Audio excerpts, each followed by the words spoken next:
Hello student, welcome to JE classes Meerut. My name is Govind Saini और आप सब लोग मेरे साथ पढ़ रहे हैं अप्लाइड थर्मोडायनेमिक्स। और अप्लाइड थर्मोडायनेमिक्स में आज की क्लास में लेकर आए हैं वन शॉट वीडियो जिसमें हम बात करेंगे यूनिट नंबर 4 के बारे में। तो यूनिट नंबर 4 में जो भी स्टूडेंट हमारे इंपॉर्टेंट टॉपिक्स हैं वो आज की क्लास में डिस्कस करने वाले हैं। और ये जो सब्जेक्ट है वो हमारे BTech 4 semester mechanical engineering students के लिए। तो बेसिकली मैं बात करूंगा, इससे पीछे भी हमने 3 क्लासेस को हमने किया हुआ है। ठीक है, अप्लाइड थर्मोडायनेमिक्स की हमने 3 क्लासेस, मतलब कह सकते हैं वन शॉट क्लासेस जो थी वो हमारी यूनिट 1, यूनिट सेकंड और यूनिट थर्ड हमने करा दी है, जिसमें हमने तीनों यूनिट्स में इंपॉर्टेंट क्वेश्चंस और अकॉर्डिंग टू योर सिलेबस के अकॉर्डिंग हमने इंपॉर्टेंट क्वेश्चंस को वहां पे डिस्कस किया है। ठीक है, तो ये सभी क्लासेस जो है वो हमारे YouTube channel JE classes Meerut पर अवेलेबल हैं, तो आप हमारे चैनल पर जाकर वहां पे उसको देख सकते हैं। आज की क्लास में डिस्कस करेंगे यूनिट नंबर 4 के बारे में, जिसमें हम पढ़ने वाले हैं यहाँ पे नोजल के बारे में और स्टीम टरबाइन के बारे में। ठीक है, तो अगर मैं बात करूंगा बेसिकली, अगर हमने लास्ट क्लास में डिस्कस किया था किसके बारे में, लास्ट क्लास में हमने देखा था कि किस तरीके से हमारा बॉयलर्स हमारे होते हैं, और बॉयलर के साथ साथ हमने कंडेंसर के बारे में डिस्कस किया था। कंडेंसर हमारे क्या होते हैं, कितने टाइप के कंडेंसर होते हैं, ड्राफ्ट क्या होती है, इन सभी के बारे में हमने लास्ट क्लास में डिस्कस किया था। तो आज की क्लास में डिस्कस करेंगे अपने स्टीम टरबाइन के बारे में। स्टीम टरबाइन क्या होता है, किस तरीके से हमको पावर को प्रोडक्शन जो होता है, पावर प्रोडक्शन होता है, वो यहाँ पे स्टूडेंट डिस्कस करने वाले हैं। ठीक है, और यूनिट नंबर सेकंड में जैसे हमने डिस्कस किया था रैनकाइन साइकिल के बारे में, और डिफरेंट टाइप की वेपर पावर साइकिल थी, जिसमें हमने डिफरेंट डिफरेंट टाइप्स के रिगार्डिंग हमने देखा था किस टाइप से हम अपनी पावर को जनरेट कर सकते हैं, किस साइकिल के अकॉर्डिंग अपनी पावर को जनरेट किया जाता है, वो हमने यूनिट नंबर सेकंड में डिस्कस किया था। ठीक है स्टूडेंट, तो बेसिकली मैंने आपको बताया था कि जो भी हमारी यहाँ पे यूनिट्स हैं वो एक बेसिकली सभी यूनिट्स से क्या है, कनेक्टेड है। ठीक है, अगर मैं बात करूंगा फर्स्ट यूनिट में हमने एफिशिएंसी को देखा था, एयर स्टैंडर्ड की एफिशिएंसी क्या क्या होती हैं। फिर सेकंड में हमने रैनकाइन साइकिल के बारे में डिस्कस किया। ठीक है, थर्ड में हमने डिस्कस किया अपने कंडेंसर के बारे में और साथ ही साथ बॉयलर के बारे में। अब हम बात करने वाले हैं यहाँ पे नोजल और अपना स्टीम टरबाइन के बारे में। ठीक है, चलो बढ़ते अपने क्लास की तरफ, जिसमें देखेंगे आगे की तरफ। तो सबसे पहले हम बात करेंगे यहाँ पे स्टूडेंट किसके बारे में, नोजल के बारे में, कि नोजल क्या होता है और बेसिकली हम इसको किस तरीके से डिफाइन कर सकते हैं। तो first I will be discuss about the nozzle. Nozzle क्या होता है, देखो नोजल की अगर मैं बात करूंगा, नोजल मैंने आपको स्टूडेंट फ्लूइड मैकेनिक्स में मैंने आपको पढ़ाया था, बात करेंगे सेमेस्टर थर्ड में, जिसमें मैंने फ्लूइड मैकेनिक्स के बारे में डिस्कस किया था। तो यहाँ पे अभी हमने डिस्कस किया कि बॉयलर जो होता है वो क्या करता है, हमारा एक लिक्विड को वेपर में कन्वर्ट करता है by taking of the heat. ठीक है, जब हम अपने पानी को गर्म करते हैं, उसको हीट देते हैं, तो वो हमारा वेपर में कन्वर्ट हो जाता है। तो बॉयलर क्या करता है, हमको हाई प्रेशर जो हमारा स्टीम होता है वो जनरेट करता है, और उस हाई प्रेशर स्टीम को हम प्रोवाइड कराते हैं अपने स्टीम टरबाइन में। तो स्टीम टरबाइन में हमारी क्या लगी होती है, ब्लेड्स लगी होती हैं, और वहां पे रनर लगा होता है, जिसके ऊपर हम उस हाई प्रेशर स्टीम को उन ब्लेड्स पर स्ट्राइक कराते हैं, जिसके अकॉर्डिंग हमारी जो ब्लेड होती है वो हमारी रोटेट करने लग जाती हैं, और रोटेट करने से हमारा जो रनर होता है वो हमारा रोटेट करने लग जाता है, और एक तरीके से हमको वहां पे मैकेनिकल पावर मिल जाती है। और उस मैकेनिकल पावर को हम यूटिलाइज कर लेते हैं एडिंग ऑफ द अल्टरनेटर, या फिर कह सकते हैं डायनमो के अकॉर्डिंग। तो डायनमो की शाफ्ट को रोटेट कराने के लिए यहाँ पे हमको क्या चाहिए होती है, मैकेनिकल पावर चाहिए होती है। तो मैकेनिकल पावर हमको मिलती है टरबाइन से, और टरबाइन की शाफ्ट को कनेक्ट कर देते हैं डायनमो की शाफ्ट से। ठीक है, जिसके अकॉर्डिंग टरबाइन की शाफ्ट रोटेट करेगी, तो साथ के साथ हमारा डायनमो की शाफ्ट रोटेट करेगी। तो जब हमारी डायनमो की शाफ्ट रोटेट करती है, तो वहां पे हमको एक इलेक्ट्रिकल पावर जनरेट होती है। फिर उस इलेक्ट्रिकल पावर को ग्रिड के माध्यम से, या फिर हम कह सकते हैं इलेक्ट्रिकल स्टोरेज के माध्यम से उसको वहां पे स्टोर कर लिया जाता है। जैसे कि आप लोगों ने देखा होगा, बड़े बड़े जो पावर प्लांट्स होते हैं, ठीक है, डैम्स के अकॉर्डिंग जो बिजली बनाई जाती है, इलेक्ट्रिसिटी प्रोड्यूस करते हैं, वहां पे इस तरीके से वहां पे इलेक्ट्रिसिटी को प्रोड्यूस किया जाता है। ठीक है, ठीक है, और साथ ही साथ स्टूडेंट हमने डिस्कस किया था, जैसे कि थर्ड सेमेस्टर फ्लूइड मैकेनिक्स में हमने लास्ट का हमारा था हाइड्रोलिक टरबाइन। तो हाइड्रोलिक टरबाइन आप लोगों ने बहुत ही अच्छे तरीके से मैंने आपको पढ़ाया था किस तरीके से हमारी हाइड्रोलिक टरबाइन होती है। और यहाँ पे हम डिस्कस करेंगे केवल स्टीम टरबाइन के बारे में। दोनों की वर्किंग बिल्कुल सेम टू सेम होती है, बट लेकिन यहाँ पे दोनों में डिफरेंस केवल ये होता है कि यहाँ पे जो वर्किंग सब्सटेंस है वो हमारा थोड़ा डिफर है। ठीक है, हाइड्रोलिक टरबाइन में हम वहां पे वाटर का यूज करते थे, लेकिन यहाँ पे स्टीम टरबाइन में हम यहाँ पे क्या करेंगे, स्टीम का यूज करेंगे, जो हमारी वाटर से जनरेटेड होती है। तो हमने देखा था कि वहां पे जो हाइड्रोलिक टरबाइन होती है, हाइड्रोलिक टरबाइन में मैंने बताया था कि हमारे एक तरीके से जैसे कि इंपल्स टरबाइन होती है, या पैल्टन टरबाइन में बात करूंगा, तो वहां पे क्या होते हैं, नोजल का यूज करते हैं। नोजली बेसिक क्या होता है, नोजल एक तरीके से हमारा डिवाइस होता है जो एक प्रेशर एनर्जी को काइनेटिक एनर्जी में कन्वर्ट करने का काम करता है। या फिर हम कह सकते हैं कि जब हमारा कोई भी फ्लूइड फ्लो कर रहा है और उसकी काइनेटिक एनर्जी को अगर हमको इंक्रीज करना होता है, तो वहां पे हम नोजल का यूज करते हैं। जैसे कि अगर जनरली लाइफ में मैं आपको बात बताऊं, जैसे कि आप लोगों के घर में सिलेंडर और गैस चूल्हा लगा होता है, तो वहां पे हमारा जो सिलेंडर होता है उसके अंदर प्रेशर एनर्जी हमारी एडमिट होती है, मतलब काफी अमाउंट ऑफ गैस उसके अंदर एडमिट होता है। लेकिन हम क्या करते हैं, वहां से मिनिमम अमाउंट ऑफ गैसेस क्या करते हैं, अपने गैस के पास में ले जाते हैं। तो एक पाइप के माध्यम से अपना क्या ले जाते हैं, वहां पे गैस को लेकर जाते हैं। और वहां पे क्या होता है, जब हमारा पाइप का एंड सेक्शन होता है जहां पे हमारा ऑन और ऑफ करने का हमारा निडल होता है, तो वहीं पर एक हमारा लगा होता है नोजल, जो बेसिकली क्या करता है, हमारे उसके प्रेशर एनर्जी को कम करके उसकी काइनेटिक एनर्जी को इंक्रीज कर देता है। तो काइनेटिक एनर्जी बेसिकली आप सब लोग जानते हैं हाफ mv स्क्वायर होता है, ठीक है, दैट इज द वेलोसिटी का स्क्वायर। तो यहाँ पे हम बात कर सकते हैं कि हमारी जो काइनेटिक एनर्जी होती है वो बेसिकली क्या करता है, हमारी वेलोसिटी को इंक्रीज कर देता है। तो उस कंडीशन में हमारा जो नोजल होता है वो क्या करता है, हमारी वेलोसिटी को इंक्रीज करने का काम करता है, ठीक है। और बेसिकली इसका जो नोजल का जो हमारा स्टूडेंट साइज होता है, जैसे बात कर सकते हैं, नोजल हमारा इस तरीके से इसका शेप होता है, जहां पे हमारा ये इनलेट सेक्शन होता है, this is the inlet section, और ये हमारा क्या होता है स्टूडेंट, आउटलेट सेक्शन होता है, आउटलेट सेक्शन होता है, ठीक है। तो इनलेट सेक्शन का जो एरिया होता है वो हमारा A1, दैट इज द कह सकते हैं A1 जो हमारा स्टूडेंट मैक्सिमम है, और इसका एरिया हमारा A2 होगा। तो इन दिस कंडीशन A1 की जो वैल्यू होगी हमारी A2 से ज्यादा होगी, ठीक है। तो हम कह सकते हैं कि हमारा जो नोजल का जो इनलेट एरिया होता है वो एक्चुअली हमारा ज्यादा होता है आउटलेट एरिया से। तो यहाँ पे एरिया हमारा ज्यादा होगा तो प्रेशर एनर्जी ज्यादा होगी, यहाँ पे एरिया कम होगा तो प्रेशर एनर्जी कम होगी। और हम आप सब लोग जानते हैं बाय द बर्नौली थ्योरम्स के अकॉर्डिंग कि हमारा जो प्रेशर होता है वो हमारा इनवर्सली प्रोपोर्शनल होता है किसके, वेलोसिटी के। यदि कहीं प्रेशर की वैल्यू इंक्रीज कर दी है तो वहां पे हमारी वेलोसिटी की वैल्यू डिक्रीज करती है, या फिर हम कह सकते हैं जब वेलोसिटी की वैल्यू इंक्रीज करती है तो प्रेशर की वैल्यू डिक्रीज कर सकती है। ये सब आप लोग जानते हैं, ठीक है। बेसिकली इसके बारे में आप सब लोग जानते हैं, मैंने आपको काफी बार इसके बारे में आपको बता रखा है, ठीक है। तो यहाँ पे नोजल का हम यूज करते हैं जिसके अकॉर्डिंग हमको काफी हाई काइनेटिक एनर्जी मिले to rotate the wheel of the runner, मतलब कह सकते हैं कि हमारा जो टरबाइन के ब्लेड्स होते हैं उनको रोटेट कराने के लिए हमको काफी ज्यादा हाई वेलोसिटी मिले। तो इसलिए हम क्या करते हैं, यहाँ पे नोजल का यूज करते हैं। आप लोग जानते होंगे, अगर मान लीजिए किसी एक नाली में पानी बह रहा है, अब नाली में एक तरीके से बात कर सकते हैं उसकी जो उसके अंदर जो पानी बह रहा है, अगर वो एक तरीके से उसकी वेलोसिटी कम है, तो वेलोसिटी कम होने के कारण हमारी जो ब्लेड्स होंगी वो ज्यादा स्पीड से नहीं रोटेट कर पाएंगी। या फिर हम कह सकते हैं कि जब हमारी स्पीड ज्यादा होगी पानी की, तो वहां पे क्या कर सकते हैं, उस सभी चीज को बहा के ले जाता है। जैसे कि आप सब लोग जानते हैं कभी फ्लड्स वगैरह आते हैं तो वहां पे क्या होता है, मैक्सिमम अमाउंट ऑफ वाटर आता है, तो वहां पे प्रेशर एनर्जी हमारी ज्यादा हो जाती है। तो प्रेशर एनर्जी क्या करता है, प्रेशर के अकॉर्डिंग जो भी हमारे उसके सामने चीजें आती हैं सबको बहा कर ले जाने का काम करता है, ठीक है। लेकिन काइनेटिक एनर्जी क्या होती है, केवल हमारी फ्लूइड की वेलोसिटी को इंक्रीज करती है, किसकी, फ्लूइड की वेलोसिटी को इंक्रीज करती है। तो बेसिकली यहाँ पे डिफाइन कर सकते हैं नोजल के बारे में कि नोजल क्या होता है। तो nozzle is a device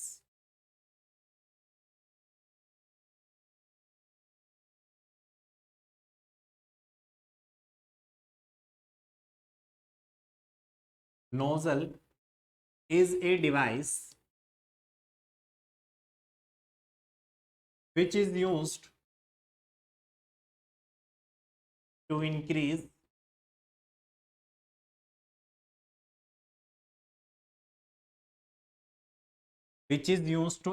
kinetic energy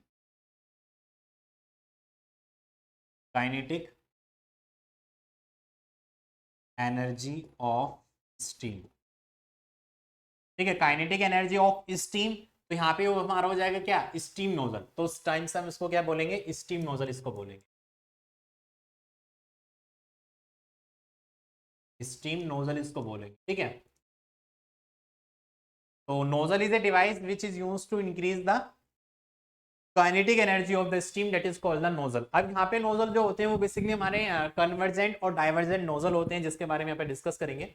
तो यहाँ पे एक स्कीमेटिक डायग्राम मैं आपको स्क्रीन पर दिखा पा रहा हूँ, जिसमें कि आप लोग सब देख पा रहे होंगे, विजिबल है एक अच्छी तरीके से। तो यहाँ पे कन्वर्जेंट और डाइवर्जेंट नोजल बेसिकली एग्जाम में पूछा जाता है, कन्वर्जेंट एंड डाइवर्जेंट नोजल क्या होता है, इसका डायग्राम बनाइए और इससे आप क्या समझते हैं, how can you classified about the convergent divergent nozzle, ठीक है। तो इसके नाम से हमको पता चल रहा है कन्वर्जेंट डाइवर्जेंट नोजल। कन्वर्जेंट का मतलब क्या होता है, कन्वर्जन मतलब कॉन्ट्रैक्ट करना, कॉन्ट्रैक्ट का मतलब उसको कंप्रेस करना, एक तरीके से इसको हम बात समझ सकते हैं। तो यहाँ पे क्या होता है कन्वर्जेंट नोजल में, कि उसका जो इनलेट एरिया होता है वो हमारा स्टूडेंट मैक्सिमम होता है, और जो उसका आउटलेट एरिया होता है वो हमारा मिनिमम होता है। तो कहने का कह सकते हैं कि हमारे एक इस तरीके का पाइप या सेक्शन जिसका इनलेट एरिया हमारा स्टूडेंट मैक्स ज्यादा होता है, जिसके अंदर फ्लूइड हमारा एंटर करता है, और उस नोजल का जो एग्जिट होगा या पाइप का जो एग्जिट होगा उसका एरिया कम होता है जहां पे हमारा फ्लूइड या फिर स्टीम हमारी एग्जिट करेगी। तो इस टाइप के नोजल को हम क्या बोलते हैं, कन्वर्जेंट नोजल बोलते हैं। उसके बाद हम बात कर सकते हैं डाइवर्जेंट नोजल के बारे में। तो डाइवर्जेंट नोजल हमारा क्या होता है कि कोई भी एक पाइप का या टुकड़ा, मतलब पाइप का कोई भी टुकड़ा हमारा हो सकता है जिसका इनलेट सेक्शन तो हमारा मिनिमम होता है, जिसका इनलेट सेक्शन का एरिया हमारा मिनिमम होता है, लेकिन उसके आउटलेट सेक्शन का एरिया हमारा कैसा होता है, मैक्सिमम होता है। तो इस टाइप के नोजल को क्या बोला जाता है, डाइवर्जेंट नोजल बोला जाता है। कन्वर्जेंट और डाइवर्जेंट के बीच में एक हमारा क्रॉस सेक्शनल एरिया होता है पाइप का, जो हमारा इनलेट और आउटलेट सेक्शन पर सेम होता है, उसको क्या बोला जाता है, थ्रोट्स उसको बोलते हैं। क्या बोलते हैं स्टूडेंट्स को, थ्रोट बोलते हैं। तो बस आपको यही समझना है। जैसे कि आप लोग यहाँ पर देख पा रहे होंगे, यहाँ पे हमारा जो नोजल है, यहाँ पे इसका एरिया मैक्सिमम है और आगे जाके इसका एरिया मिनिमम होता चला जा रहा है। तो इस वाले सेक्शन को हम क्या बोलते हैं स्टूडेंट, यहाँ पर कन्वर्जेंट सेक्शन इसको बोला जाता है। क्या बोला जाता है, कन्वर्जेंट सेक्शन यहाँ पर इसको बोलते हैं। उसके बाद हमारा पाइप का जो एरिया है वो कॉन्स्टेंट है, मतलब यहाँ पे कह सकते हैं इनलेट और आउटलेट या मिड पॉइंट में हर कहीं भी आप उसको देख पाएंगे, तो पाइप का जो एरिया है वो हमारा कैसा है, कांस्टेंट है। तो ये हमारा क्या होता है, थ्रोट, एक तरीके से इसको गला का, जैसे हमारा गला होता है, ठीक है, इसी तरीके से यहाँ पे पाइप का थ्रोट इसके नाम से इसको जानते हैं। थ्रोट के आगे के बाद हम आप लोग देख पा रहे हैं यहाँ पे एरिया हमारा इंक्रीज करता चला जा रहा है, जिसके अकॉर्डिंग इसको हम क्या बोलते हैं, डाइवर्जेंट सेक्शन इसको बोला जाता है। क्या बोला जाता है, डाइवर्जेंट सेक्शन इसको बोलते हैं। अब बेसिकली इसका मेन फंडा यहाँ पर क्या है, फिर कह सकते हैं स्टूडेंट यहाँ पर इसका मतलब इस तरीके से हम इसको यूज क्यों करते हैं। तो फर्स्टली आपने देखा कि यहाँ पे हम क्या कर सकते हैं, इनलेट ऑफ द नोजल, मतलब जो भी हमारा फ्यूल वगैरह जो पाइप के अकॉर्डिंग है या फिर स्टीम जो है वो एक किसी पाइप के सेक्शंस के अकॉर्डिंग हमारी आ रही थी बॉयलर से। अब बॉयलर के अकॉर्डिंग हमने यहाँ पे क्या कर रखा है, कन्वर्जेंट डाइवर्जेंट नोजल का हमने यहाँ पे यूज कर रखा है। तो यहाँ जैसे जैसे स्टीम हमारा इसके अंदर आएगा तो यहाँ पे क्या करेगा, उसकी काइनेटिक एनर्जी को इंक्रीज कर देगा। तब जब यहाँ पे हमारा जो डाइवर्जेंट एक्स सेक्शन होगा वो क्या करेगा, उस स्टीम की प्रॉपर्टी कह सकते हैं, वहां पे उसको एक्सपेंशन एंगल यहाँ पे क्रिएट करेगा, या फिर कह सकते हैं हमारे इस स्टीम को एक्सपेंड करने का काम करेगा, जिसके अकॉर्डिंग उसकी प्रेशर एनर्जी हमारी इंक्रीज कर जाएगी और साथ के साथ उसकी काइनेटिक एनर्जी हमारी डिक्रीज कर जाएगी। ठीक है, तो जैसे कि आप लोग यहाँ पर देख पा रहे हैं, this is the steam injector, जिसके अकॉर्डिंग हमारा स्टीम जो होता है वो हमारा इंजेक्ट करता है। ठीक है, इसलिए हम इसको क्या बोलते हैं, कन्वर्जेंट एंड डाइवर्जेंट नोजल के नाम से इसको यहाँ पर जानते हैं। तो कन्वर्जेंट और डाइवर्जेंट नोजल बेसिकली आपको इस तरीके से यहाँ पर इसको क्लासिफाइड करना है कि कन्वर्जेंट और डाइवर्जेंट नोजल हमारा क्या होता है।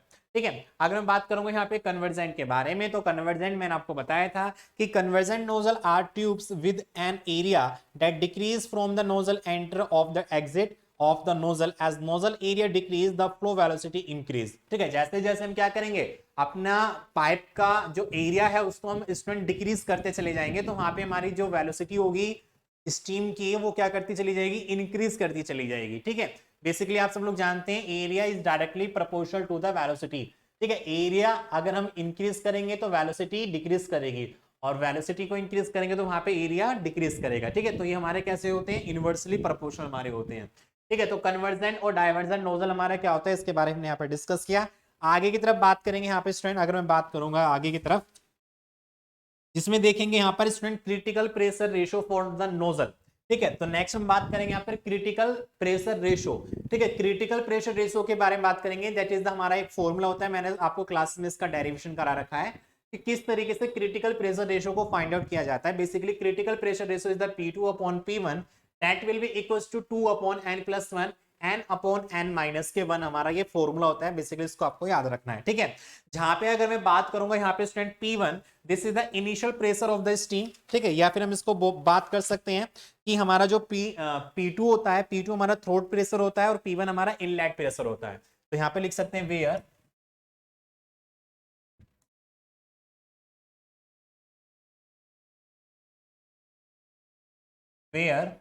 P1 की मैं बात करूंगा तो P1 हमारा इनलेट प्रेशर होता है, इनलेट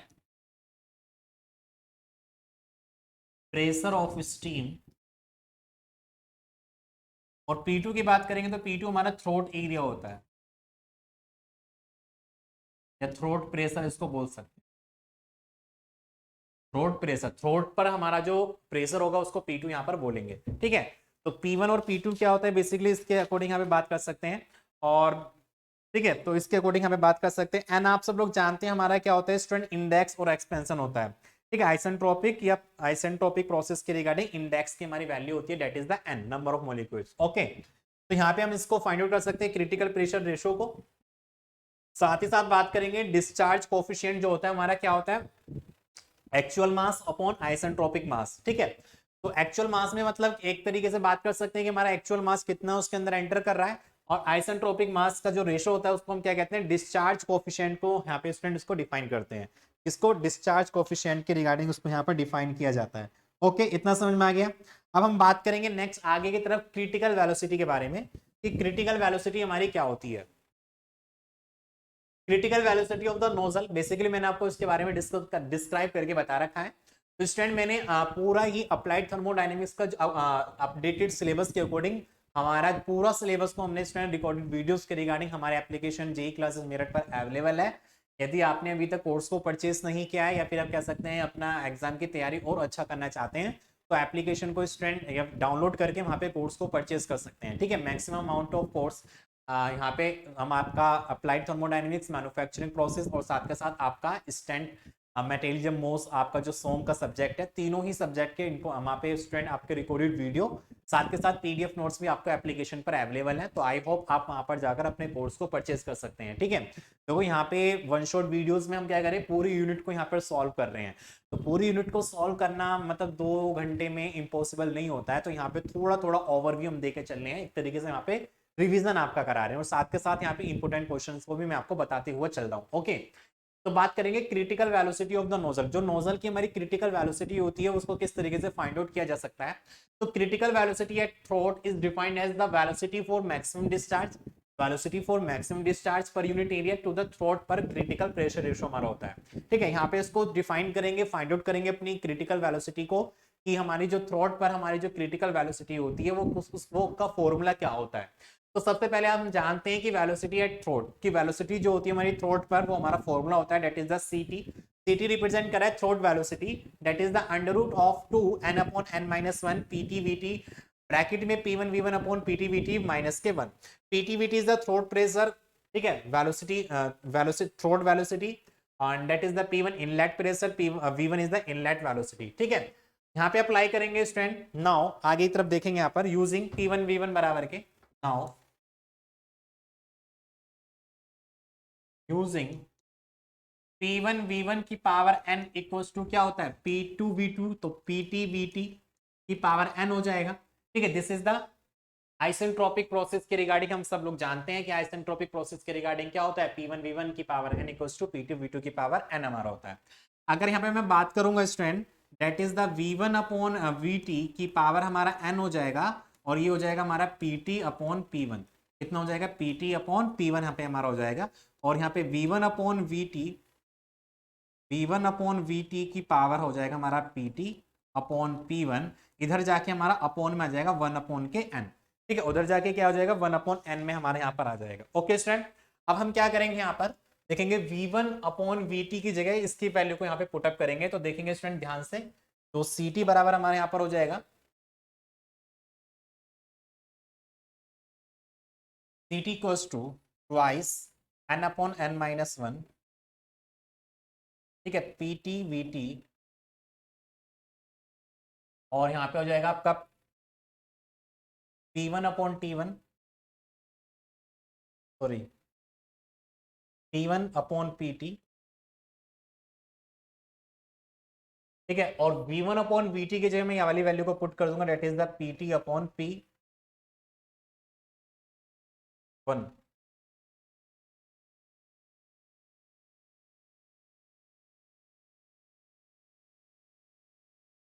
V1 अपॉन VT, हाँ, तो V1 upon VT P1 upon PT हो गया, ये हो जाएगा आपका PT अपॉन P1 की power 1 upon n minus k 1। तो इसको बड़े ब्रैकेट में यहाँ पे लिख देंगे, ये बड़ा ब्रैकेट होगा। ठीक है, इतना समझ में आ गया इस तरीके से मैंने किया। यहाँ पे केवल आपको मैंने क्या किया, PT अपॉन मतलब V1 अपॉन VT की जगह PT अपॉन P1 की वैल्यू को यहाँ पे मैंने पुट अप कर दिया है। अब बात करेंगे स्टूडेंट आगे की तरफ, CT under root CT under root that is the twice n upon n minus k 1, हो जाएगा हमारा PT VT that is the P1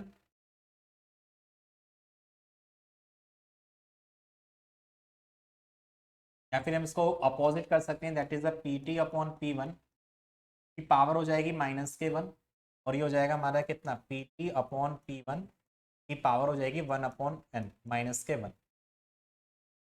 ठीक है, अब देखेंगे यहाँ पे student, that is the -k1 और +k1/n, तो यहाँ पे मैंने n कॉमन ले, मतलब n एलसीएम ले लिया, तो -kn +k1 हो जाएगा, या 1 - kn/n इसको यहाँ पर लिख सकते हैं। कितने लिख सकते हैं, 1 - kn/n यहाँ पे हम लिख सकते हैं। तो मैंने यहाँ पे क्या करा, इसको सीधे इसको सॉल्व करके मैंने यहाँ पे इस तरीके से लिख सकते हैं, ct under root that is the twice n/n -k1 that is the pt, ये हो जाएगा आपका ये हो जाएगा आपका pt अपॉन p1 की पावर 1 - kn/n हो जाएगा, और -k1 आपको यहाँ पे मिल जाएगा। ठीक है, इस तरीके से यहाँ पे स्टूडेंट इसको एक तरीके से यहाँ पर सिंपलेस्ट तरीके से इसको यहाँ पर लिख सकते हैं।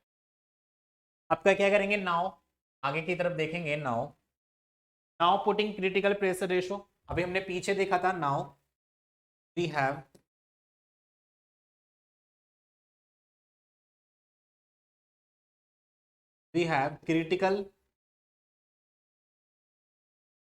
critical pressure ratio,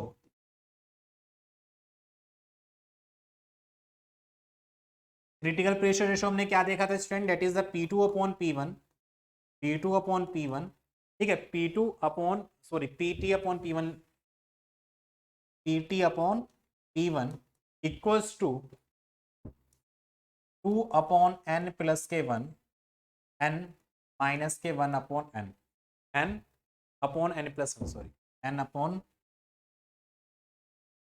ये हमारा क्या था, क्रिटिकल प्रेशर रेशो था, अभी पीछे हमने डिस्कस किया था critical pressure ratio, that is the this. ठीक है, P2 upon P1 2 upon n plus one that is the n upon n minus one. P2 हमको रिप्रेजेंट कर रहा है यहाँ पे थ्रोट का pressure, that is the throat pressure PT, और P1 हमारा इनलेट प्रेशर है 2 अपॉन n प्लस वन और n upon n plus one. ठीक है, अब क्या करेंगे, यहाँ पे PT अपॉन P1 की वैल्यू को यहाँ पे पुटअप कर देंगे, तो now putting the value of P2, तो इसको इक्वेशन नंबर में फर्स्ट मान लेता हूँ और इक्वेशन नंबर सेकंड इसको मान लेता हूँ। Now from equation first second, second से क्या हो जाएगा, that is the CT equals to under root हो जाएगा twice n upon n minus k1 PT that is the PT upon P1 की वैल्यू हमारी कितनी दे रखी है, that is the 2 upon n plus k1 की power n upon n plus k1 हो जाएगा हमारा। ठीक है, इसकी पावर ये हो जाएगी, और यहाँ पे हमारा इसका पावर हो जाएगा 1 माइनस के n अपॉन n और माइनस के 1। ठीक है, तो इस तरीके से हम इसमें अपनी वैल्यू को यहाँ पर इस तरीके से यहाँ पे पुटअप कर सकते हैं। ओके,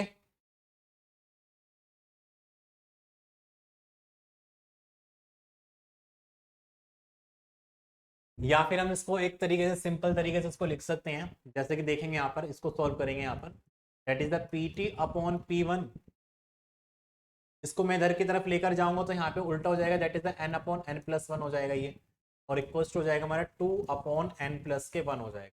कितना हो जाएगा स्टूडेंट हमारा, 2 अपॉन n प्लस के 1। इसको यहाँ पे स्टूडेंट इस तरीके से लिख सकते हैं,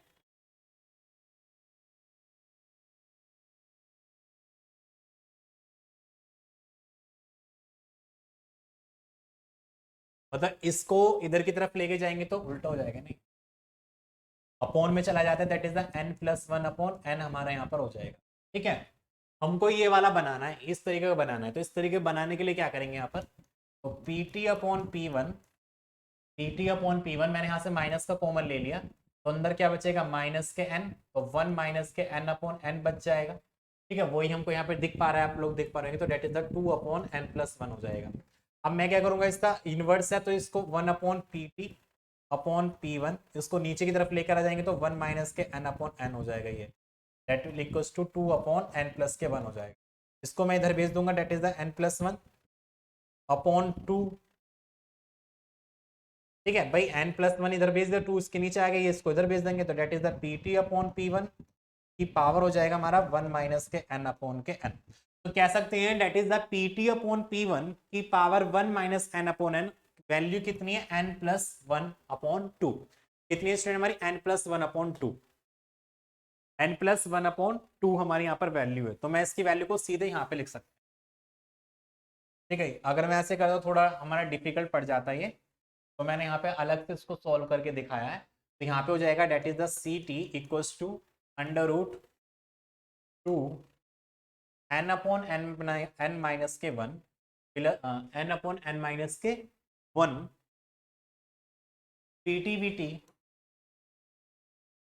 पीटीवीटी और इसकी वैल्यू हमारी कितनी है, डेट इज द n+1/2 और -1 हो जाएगा। ठीक है, बस आपको क्या करना है, इसको सॉल्व करना है। डेट इज द √2 n/n-1 पीटीवीटी, तो इसको एलसीएम ले लेंगे 2 का और यहाँ पर हो जाएगा n+1-2 n+1-2 हमको यहाँ पे मिल जाएगा। तो सी डी इक्वल्स टू कितना हो जाएगा, √2 n/n-1 n/n-1, ठीक है। और ये हो जाएगा हमारा पीटी वीटी, हमको यहाँ पे मिलेगा डेट इज द n-1/2। भाई 1 में से -2 करेंगे तो हमारा -1 बचेगा यहाँ पर। ठीक है, n-1 से n-1 और हमारा 2 है ये। अच्छा, n-1 से n-1 यहाँ पे हमको और 2 से 2 कैंसिल हो जाएगा, तो 2 से 2 कैंसिल होगा, इससे ये कैंसिल हो जाएगा। तो सी टी बराबर अंडर हमको बचेगा n P T V T.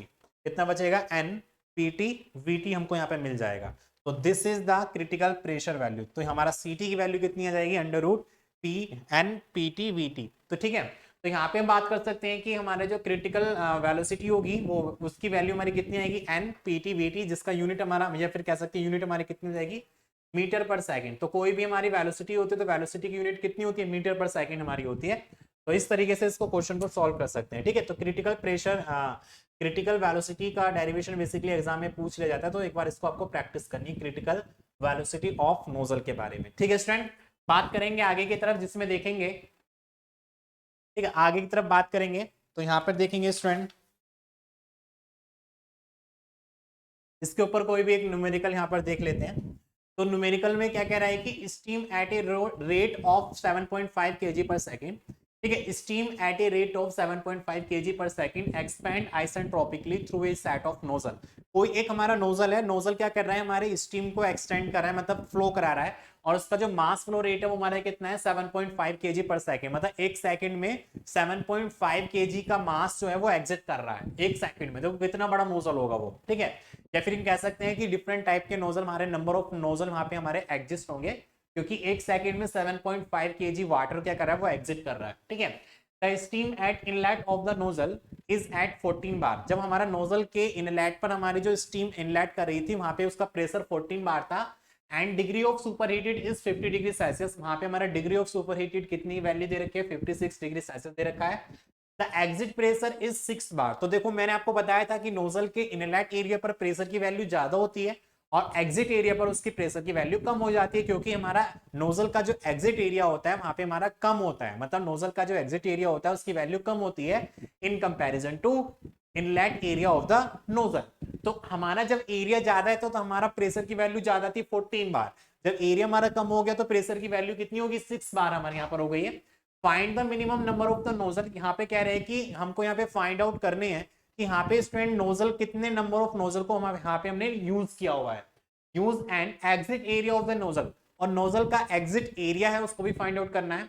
if the outlet area of the nozzle should not exceed 2.3 centimetre square. Question में ये भी कह रहा है कि नोजल का जो आउटलेट एरिया है, ठीक है, if the outlet area of the nozzle should not exceed 2.3 centimetre square, कि नोजल का जो आपका एग्जिट एरिया है वो बेसिकली 2.3 सेंटीमीटर स्क्वायर से बड़ा नहीं होना चाहिए। ठीक है, इतना हमारा होगा, इससे बड़ा नहीं होगा। ये अब सब वैल्यू हमको क्वेश्चन में कह रहा है। तो सबसे पहले क्या करेंगे, क्वेश्चन में देख लेते हैं हमको क्या क्या वैल्यू यहाँ पर दी हुई है। तो फर्स्ट डे मैं बात करूंगा गिवन में, तो गिवन में हमको यहाँ पर दिया हुआ है नोजल के इनलेट पर, नोजल के इनलेट पर जो प्रेशर दे रखा है दैट इज द P1, और वैल्यू दे रखी है 14 बार। तो P1 की वैल्यू हमको यहाँ पर दे रखी है 14 बार, हमको यहाँ पर दिया हुआ है। क्वेश्चन में कह रहा है कि हमारा नोजल का जो एग्जिट एरिया है और वहां पे प्रेशर की जो वैल्यू दे रखी है कितनी दे रखी है, 6 बार यहाँ पे हमको दिया हुआ है। तो P2 इक्वल्स टू हमारा कितना हो जाएगा यहाँ पे स्टूडेंट 6 बार हमको यहाँ पे मिल जाएगा। साथ ही साथ यहाँ पे मास फ्लो रेट कह रहा है, डेट इज द m की वैल्यू हमको यहाँ पर दी हुई है 7.5 kg per second, kg per second, ये भी हमको यहाँ पर वैल्यू दी हुई है, ठीक है।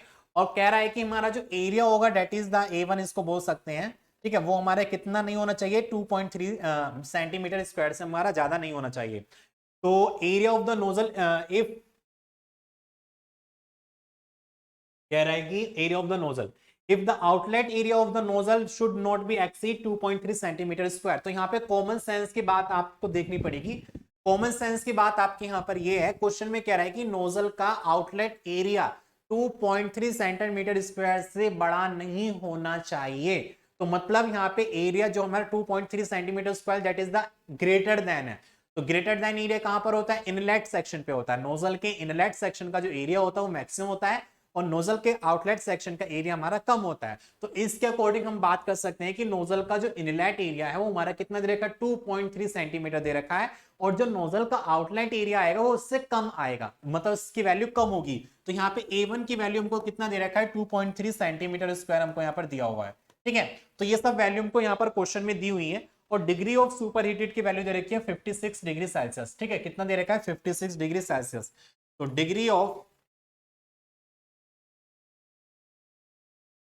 सुपर हीटेड की वैल्यू हमको दे रखी है कितनी 26 degree Celsius, sorry 56 degree Celsius, 56 degree Celsius की वैल्यू हमको यहाँ पर दे रखी है, ठीक है। अब यहाँ पे क्या होगा, देखो प्रेशर की वैल्यू यहाँ पे हमको दे रखी है डेट इज द P1 और P2। अभी पीछे मैंने आपको रैनकाइन साइकिल या डिफरेंट टाइप की साइकिल के बारे में मैंने डिस्कस करके बताया था, जिसमें स्टूडेंट हमने देखा था क्या कि वहां पे हमने देखा था एक रैनकाइन साइकिल का टीएस डायग्राम। तो टीएस डायग्राम बेसिकली मैंने आपको किस तरीके से समझाया था, अगर बात करेंगे टीएस डायग्राम के बारे में, तो टीएस डायग्राम हमने इस तरीके से देखा था, that is the TS diagram. तो टीएस डायग्राम हमारा किस तरीके से होता है, इस तरीके से इसको ड्रॉ कराते हैं, जहां पे हमने देखा था यहाँ पे हमारा क्या होता है बॉयलर होता है, जिसमें हम क्या करते हैं बॉयलर को हीट प्रोवाइड कराते हैं, फिर हमारा टरबाइन का वर्क होता है। यहाँ पे हम बात करेंगे this is the condenser work, और यहाँ पे हमारा क्या हो जाएगा फीड पंप वाटर पंप होता है, ठीक है, जिसमें हम बात करते हैं 1 से 2 हमारा क्या होता है टरबाइन वर्क होता है, 2 से 3 कंडेंसर होता है, 3 से 4 हमारा पंप होता है, 4 से 1 हमारा बॉयलर होता है, ठीक है। यहाँ पे हम क्या करते हैं हीट को इनलेट कराते हैं और यहाँ पे हम हीट को रिजेक्ट कराने का काम करते हैं, यहाँ पे हीट को आउट करने का काम करते हैं। तो इस तरीके से हमारा ये कर्व हमारे यहाँ पे ड्रॉप होता है। अब बात करेंगे यहाँ पे स्टूडेंट टरबाइन का। तो टरबाइन के इनलेट पर मतलब नोजल से हमारी स्टीम इनलेट करते हैं, जिसके अकॉर्डिंग हमारा फिर स्टीम हमारी एग्जिट करती है। तो यहाँ पे अगर मैं बात करूंगा स्टूडेंट किसके बारे में कि हमारा जो प्रेशर है, तो यहाँ पे नोजल से एग्जिट प्रेशर कितना है हमारा H1, या फिर H1 की वैल्यू को यहाँ पे मिलेगी।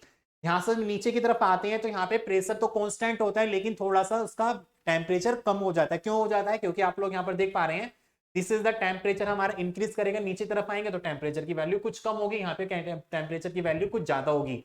एंट्रोपी विल बी कांस्टेंट, यहाँ पे एंट्रोपी क्या होती है कांस्टेंट होती है, तो यहाँ पे कोई भी हीट का ट्रांसमिशन नहीं हो पाता है, लेकिन प्रेशर की वैल्यू कांस्टेंट होती है। तो इन दिस केस हम कह सकते हैं कि हमारा इस वाले पॉइंट पर जो हमको P1 दे रखा है कितना 14 बार हमको यहाँ पर दे रखा है, तो बाय द स्टीम टेबल से आपको क्या करना है 14 बार पर आपको H1 की वैल्यू को फाइंड आउट करना है, S1 की वैल्यू को फाइंड आउट करना है।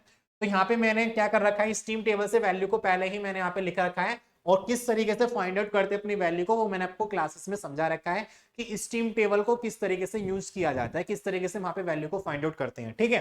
तो P1 की वैल्यू मतलब P1 मतलब 14 बार पर हम क्या करेंगे H1 और S1 की वैल्यू को फाइंड आउट करेंगे। तो मैंने यहाँ पे कर रखा है H1 की वैल्यू आएगी 2927.6 किलोजूल पर केजी केल्विन, और यहाँ पे जो आपका S1 एंट्रोपी की वैल्यू आएगी वो आपकी आएगी 6.748 किलोजूल पर केजी केल्विन। बेसिकली मैं बात करूंगा स्टीम टेबल में, आपको यहाँ पे जो वैल्यू देखनी है वो किसकी देखनी है Hg, किसकी देखनी है Hg की देखनी है और Sg की देखनी है, क्योंकि इस मतलब हमारा इस वाले प्रेशर पर जो हमारा स्टीम होता है वो प्रॉपर तरीके से सुपर हीटेड स्टीम होते हैं, तो वो एक तरीके से गैस के फॉर्म में होती है। तो यहाँ पे हम क्या करते हैं Sg और Hg की वैल्यू को फाइंड आउट करते हैं। जैसे जैसे स्टीम मेरी नीचे की तरफ आती रहती है थोड़ा सा वहां पे हमारा क्या होता है वो ठंडी होती चली जाती है, जिसके अंदर उसके मतलब कह सकते हैं कि स्टीम में हमारा क्या होता है स्टीम में कुछ अमाउंट ऑफ वाटर पार्टिकल हमारे एडमिट हो जाते हैं, ठीक है। तो आप लोग देखोगे जब हमारा टरबाइन वर्क होता है तो हमारा ये जो हमारी सैचुरेटेड वेपर लाइन है, इस सैचुरेटेड वेपर लाइन के अंदर की तरफ हमारा ये वेरी करता है, ठीक है, अंदर की तरफ। तो अंदर की तरफ जब आएगा तो इसमें हमारा क्या होता है minimum amount of water vapour इस स्टीम के अंदर एडमिट हो जाएंगे। तब उस कंडीशन पे हमको यहाँ पर क्या वैल्यू फाइंड आउट करनी होगी, that is the HFG SFG, ये वैल्यू हमको फाइंड आउट करनी होती है, ठीक है। तो हम क्या करेंगे, हमको HF2 और HFG2 की वैल्यू को हम स्टीम टेबल से देखेंगे, SF2 और SFG2 की स्टीम वैल्यू से देखेंगे, और VG की वैल्यू भी स्टीम टेबल से देखेंगे। तो ये जो वैल्यू मैंने साइड में लिखी हुई है सब हमारे किससे, स्टीम टेबल से हैं। ये 14 बार पर है और ये हमारे 6 बार से हैं, ठीक है स्टूडेंट। हमने वैल्यू तो लिख लिया, अब क्या करेंगे, इस क्वेश्चन को सॉल्व करेंगे। तो क्वेश्चन को सॉल्व करने का फंडा क्या होगा, इसको देखेंगे स्टूडेंट आगे की तरफ। तो सबसे पहले हम क्या करेंगे यहाँ पे स्टूडेंट, अपनी एंट्रोपी को फाइंड आउट करेंगे। तो S1 की वैल्यू तो मुझको पता चल गई है, H2 की वैल्यू नहीं पता है मुझको, S2 की वैल्यू नहीं पता है। तो सबसे पहले क्या करेंगे यहाँ पे स्टूडेंट, S2 की वैल्यू को फाइंड आउट करेंगे।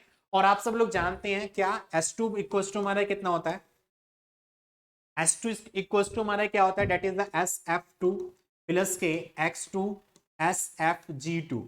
X2 SFG2 हमारी वैल्यू होती है, क्योंकि हमारा जो S1 की वैल्यू है that will be equal to होगा S2, क्योंकि यहाँ पे एंट्रोपी होती है हमारी कांस्टेंट, और S1 की वैल्यू और S2 की वैल्यू इक्वल हो जाएगी। तो उसके अकॉर्डिंग हमारा S1 की वैल्यू हमको दे रखी है कितनी, 6.748। कितना, 6.748।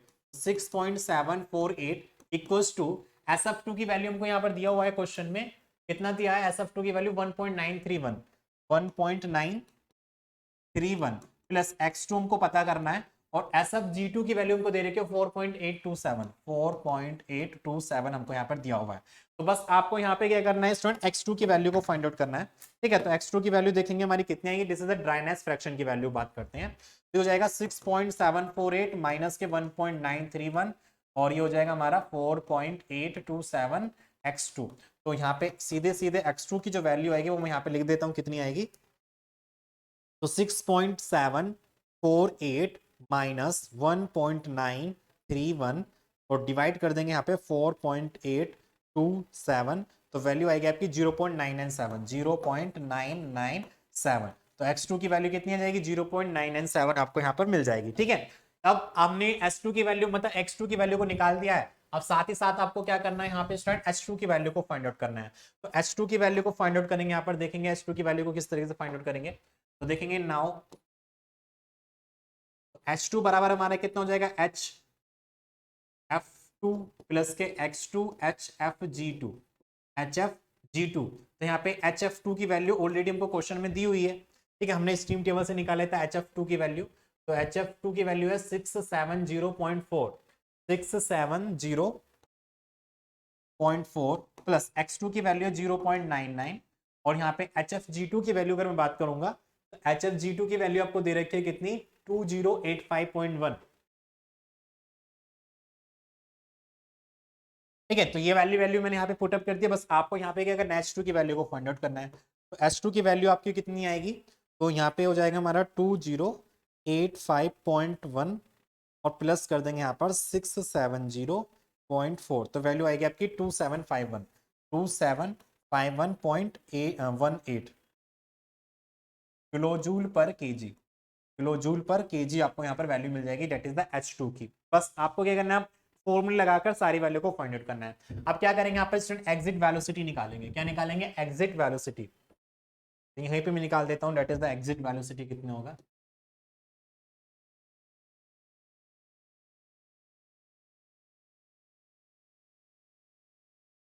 Exit velocity of the steam that is the C2 की वैल्यू को फाइंड आउट करेंगे। तो C2 बेसिकली हमारा क्या होता है, अंडर रूट 2 H1 माइनस के H2, H1 माइनस के H2। तो अंडर रूट 2 H1 की वैल्यू हमको दे रखी है ऑलरेडी, क्वेश्चन में मैंने स्टीम टेबल से हमने फाइंड आउट की थी। तो H1 की वैल्यू हमारी क्या आई थी, 2927.6, 2927.6, ये हो जाएगा हमारा 29,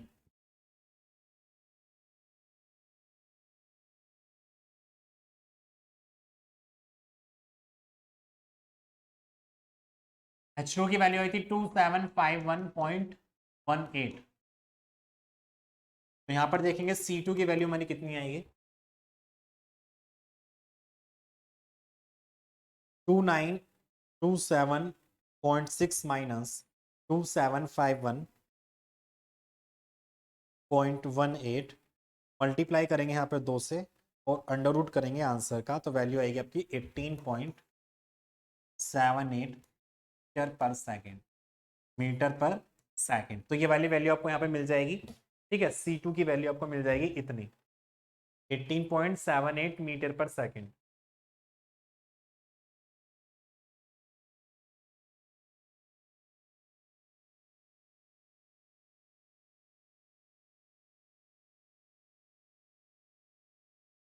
ठीक है, बस आपको यहाँ पे फिर क्या करना होगा, यहाँ पे आपको इस तरह मल्टीप्लाई करनी होगी 1000 से।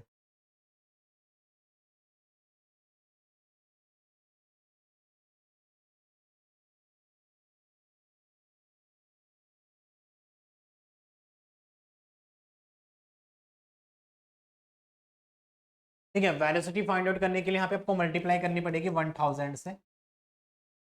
तो इसमें थोड़ा सा इसकी वैल्यूज को ये भूल जाते हैं, इसको ध्यान में रखना। ठीक है, तो ये हमारी वैल्यू आएगी फिर यहाँ पर 2927.6 माइनस के 2751.18 मल्टीप्लाई 2 और मल्टीप्लाई 1000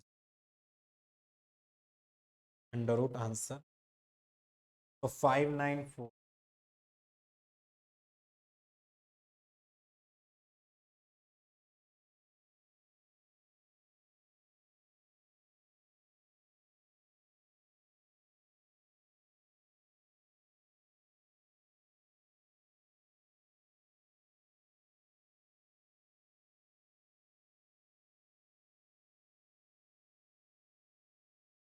तो वैल्यू आएगी 594 पॉइंट, ठीक है, मीटर पर सेकेंड, मीटर पर सेकेंड। तो हमारी वेलोसिटी कितनी आएगी 594 मीटर पर सेकेंड।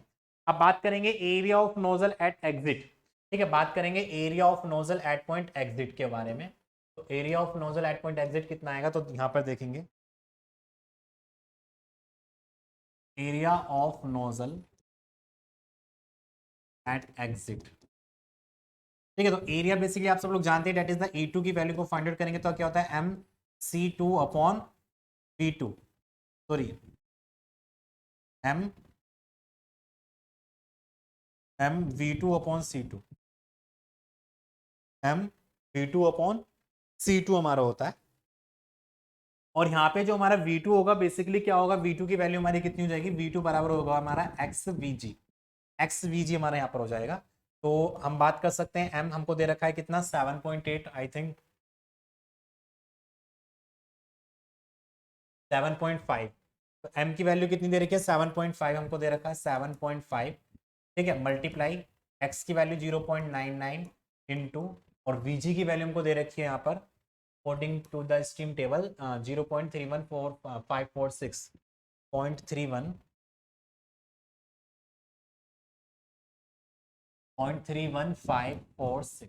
अपॉन C2 की वैल्यू हमने फाइंड आउट की थी अभी, कितना आया था C2 की वैल्यू 594।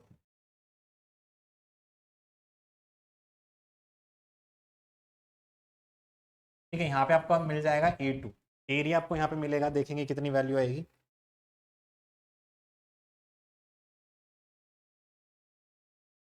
तो 7.5 मल्टीप्लाई 0.99 मल्टीप्लाई 0.31546 इक्वल डिवाइड करेंगे 594, तो वैल्यू आएगी 3.94 इंटू 10 की पावर माइनस के 3, इंटू 10 की पावर माइनस के 3 आपको यहाँ पे मिल जाएगा। और इसको हम कन्वर्ट करेंगे, ये वैल्यू हो जाएगी A2 बराबर के 0.00394 मीटर का स्क्वायर। इतना जाएगा, इतना मीटर का स्क्वायर आपको यहाँ पर मिल जाएगा। ठीक है स्टूडेंट, मीटर का स्क्वायर आपको यहाँ पर इतना मिल जाएगा। अब बात करेंगे exit area of each nozzle should not be exceed कितना 2.3 सेंटीमीटर, इससे ज्यादा नहीं होना चाहिए। तो बात करेंगे नंबर ऑफ नोजल्स हमको यहाँ पर कितना मिल पाएंगे, तो बात करेंगे नंबर ऑफ नोजल।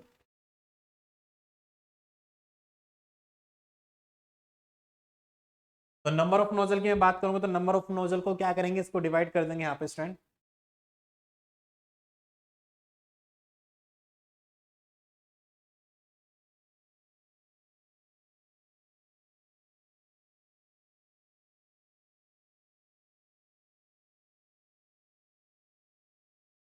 ठीक है, तो यहाँ पे हम क्या करेंगे, नंबर ऑफ नोजल को फाइंड आउट करेंगे। तो नंबर ऑफ नोजल हमारे कितने होंगे A2 अपॉन, मतलब यहाँ पे बात कर सकते हैं कि हमारा जो A2 आया है उसको डिवाइड करेंगे A1 से।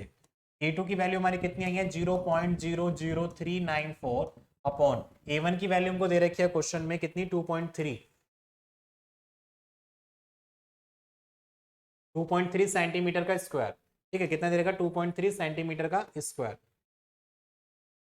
तो यहाँ पे हो जाएगा 2.3 सेंटीमीटर का स्क्वायर माइनस के 10 की पावर 4 मीटर स्क्वायर हो जाएगा। और यहाँ पे हमारे नंबर ऑफ नोजल्स निकल कर आएंगे, इसको डिवाइड कर देंगे यहाँ पर। तो देखेंगे 0.00394 को डिवाइड करेंगे 2.3 से, तो वैल्यू आएगी आपकी 1.7130 इंटू 10 की पावर माइनस के 3। ये ऊपर जाएगा तो प्लस के 4 हो जाएगा ये, ठीक है। तो यहाँ पे मिलेगा आपको 1.7130 इंटू 10 की पावर प्लस के 1 बच जाएगा, हो जाएगा 17.31। तो नियर अबाउट 17 हमारे यहाँ पर नोजल होंगे, नियर अबाउट 17 नोजल हमको मिल जाएंगे। तो नियर अबाउट 17 नोजल आपको यहाँ पर नीड होगी, ठीक है। तो कितने नोजल होंगे, नंबर ऑफ नोजल हमारे 17 नोजल हमको यहाँ पर मिलेंगे। तो एग्जिट एरिया निकालेंगे अब यहाँ पर, exit area of the each nozzle, exit area of the each nozzle, exit area of each nozzle। तो कितना हो जाएगा स्टूडेंट एग्जिट एरिया? तो डेट इज द, हम बात करेंगे यहाँ पर स्टूडेंट एग्जिट एरिया के बारे में, डेट इज द हमारा जो A2 निकल कर आया था, exit area of each nozzle, A2 को डिवाइड कर देंगे यहाँ पर नंबर ऑफ नोजल से, नंबर ऑफ नोजल से। तो A2 की वैल्यू हमारी निकल कर आई थी कितनी, A2 की वैल्यू हमारी आई थी 0.00394, ठीक है। A2 की वैल्यू थी 0.00394, नंबर ऑफ नोजल कितने 17। अब इसको क्या करेंगे यहाँ पे स्टूडेंट डिवाइड कर देंगे, तो डिवाइड करके हमारी वैल्यू आएगी 0.00394 और डिवाइड करेंगे 17 से, तो वैल्यू आपकी मिलेगी यहाँ पर 2.3176 इंटू 10 की पावर माइनस के 4। तो exit area of each nozzle तो हमको यहाँ पे मिलेगा इतना, ठीक है। और इसके रिगार्डिंग बात कर सकते हैं, डेट इज द 2. इसको सेंटीमीटर में कन्वर्ट करना होगा तो ये हमको यहाँ पे मिलेगा वैल्यू 2.31 या 32 इसको लिख सकते हैं सेंटीमीटर का इस, ठीक है। इस तरीके से अपने क्वेश्चन को क्या करेंगे यहाँ पर सॉल्व कर सकते हैं, ठीक है स्टूडेंट। तो हमको यहाँ पे नंबर ऑफ नोजल कितने निकल गए, 70 निकल गए हैं। और नोजल का जो एग्जिट एरिया कितना निकला है, 2.32 सेंटीमीटर स्क्वायर निकल कर आया है, कितना 2.32 सेंटीमीटर स्क्वायर। तो exit area of each nozzle हमारे कितना होगा, 2.32 सेंटीमीटर स्क्वायर हमारा निकल कर आया है।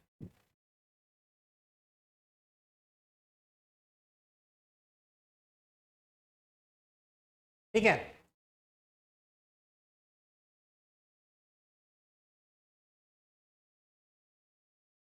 तो इतना आपने समझ में, A1 की जो वैल्यू थी वो 2.3 मतलब सेंटीमीटर स्क्वायर थी, और यहाँ पे इसकी जो वैल्यू आपकी निकल कर है डेट इज 3.94, आपका A2 यहाँ पे निकल कर आया है।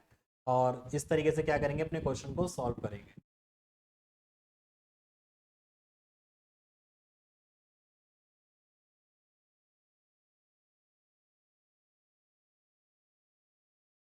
और मिनिमम नहीं होगा ये, इतना ही होगा। चलो बात करते हैं नेक्स्ट आगे की तरफ। अब बात करेंगे यहाँ पर स्टीम टरबाइन के बारे में कि स्टीम टरबाइन हमारी क्या होती है।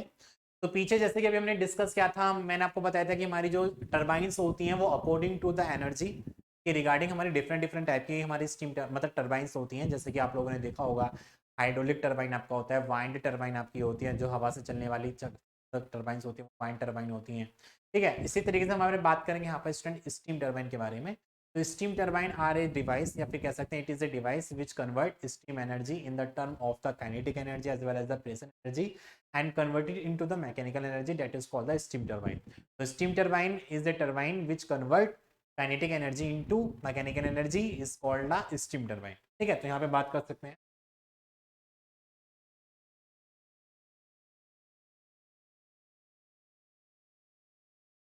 steam turbine is a device which convert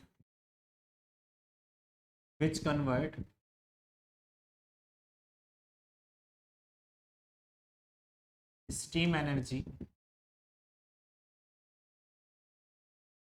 in the form of, या फिर कह सकते हैं यहाँ पे काइनेटिक एनर्जी,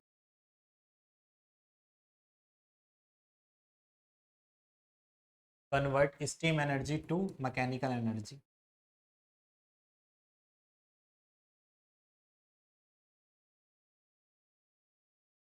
मैकेनिकल एनर्जी। तो steam turbine is a device which convert steam energy, that is the kinetic energy to mechanical energy, that is called the steam turbine. ठीक है, ये क्या होता है हमारा स्टूडेंट, स्टीम टरबाइन हमारा होता है। और स्टीम टरबाइन को क्लासिफाइड कर सकते हैं इन द डिफरेंट वेज के रिगार्डिंग, कि हमारे डिफरेंट डिफरेंट टाइप्स के अकॉर्डिंग हमारी क्या होती है, स्टीम टरबाइन हमारी होती है। ठीक है, तो बात करेंगे आगे की तरफ classification of the steam turbine. तो क्लासिफिकेशन ऑफ स्टीम टरबाइन को डिफाइन कर सकते हैं कि हमारा जो स्टीम टरबाइन होती है, हम उसको डिफरेंट डिफरेंट टाइप से उसको क्लासिफाइड किया जा सकता है।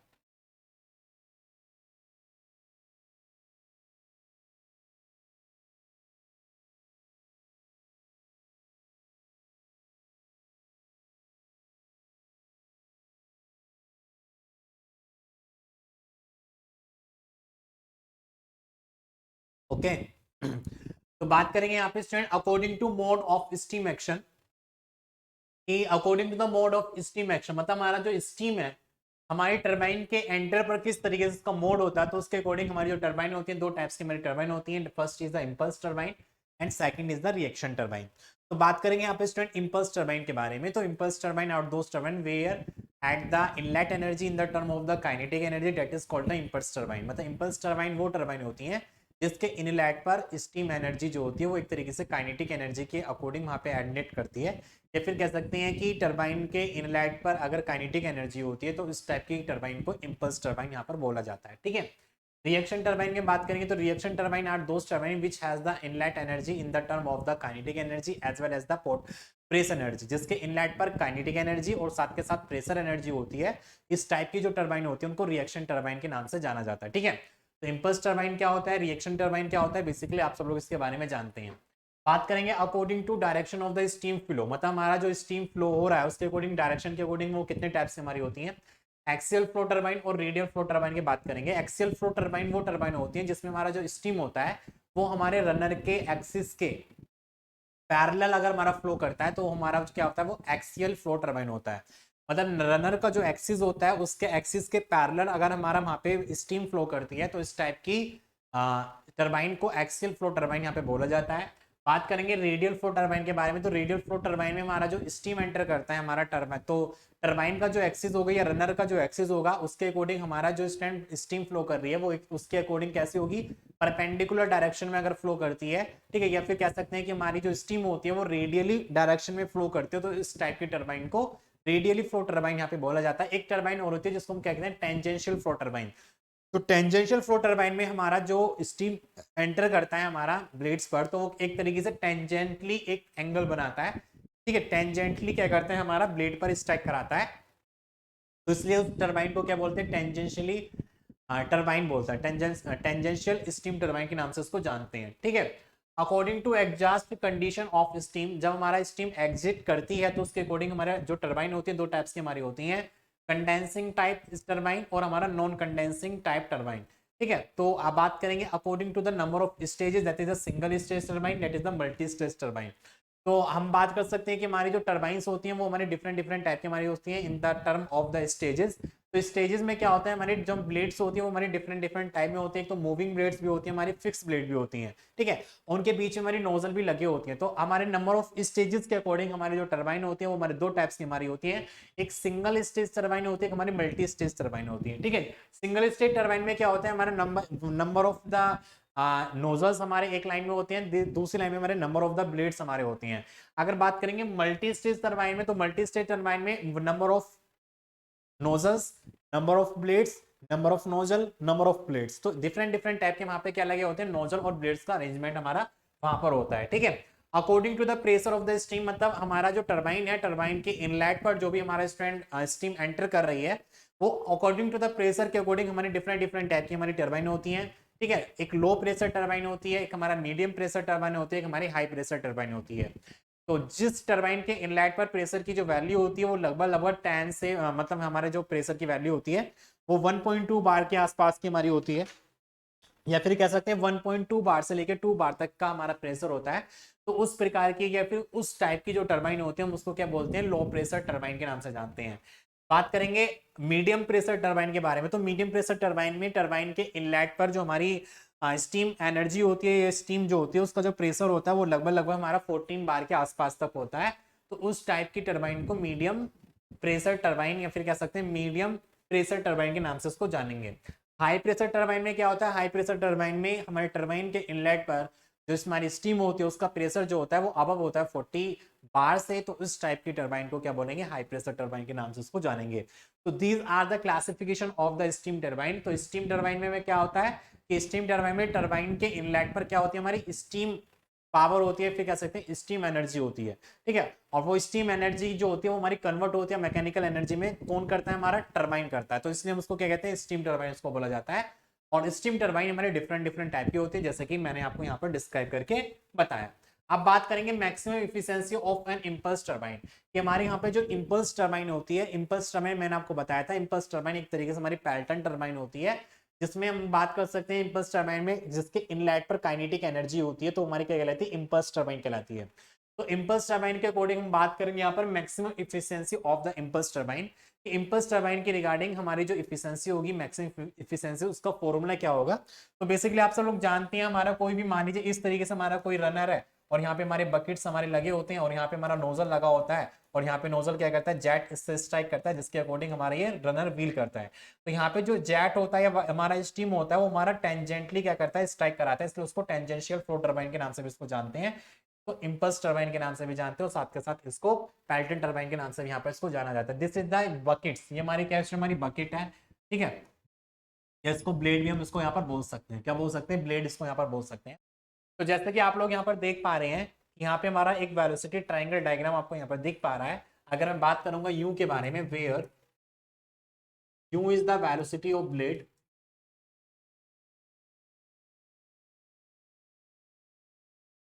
ठीक है। और बात करेंगे यहाँ पे V1 के बारे में, तो V1 is the velocity of jet,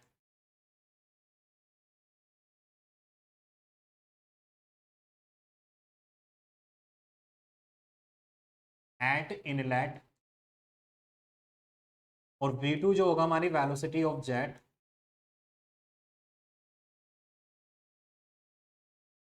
eight outlet,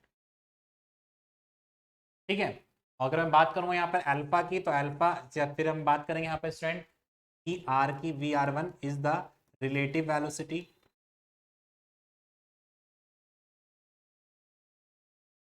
eight inlet. और VR2 हमारा क्या होगा, रिलेटिव वेलोसिटी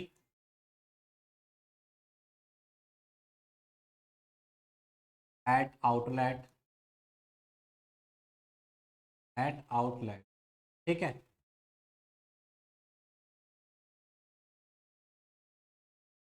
VW1 हमारे क्या होते हैं, व्रिल वेलोसिटी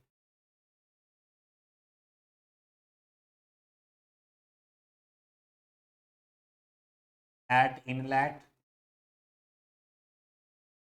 और VW2 हमारा होता है व्रिल वेलोसिटी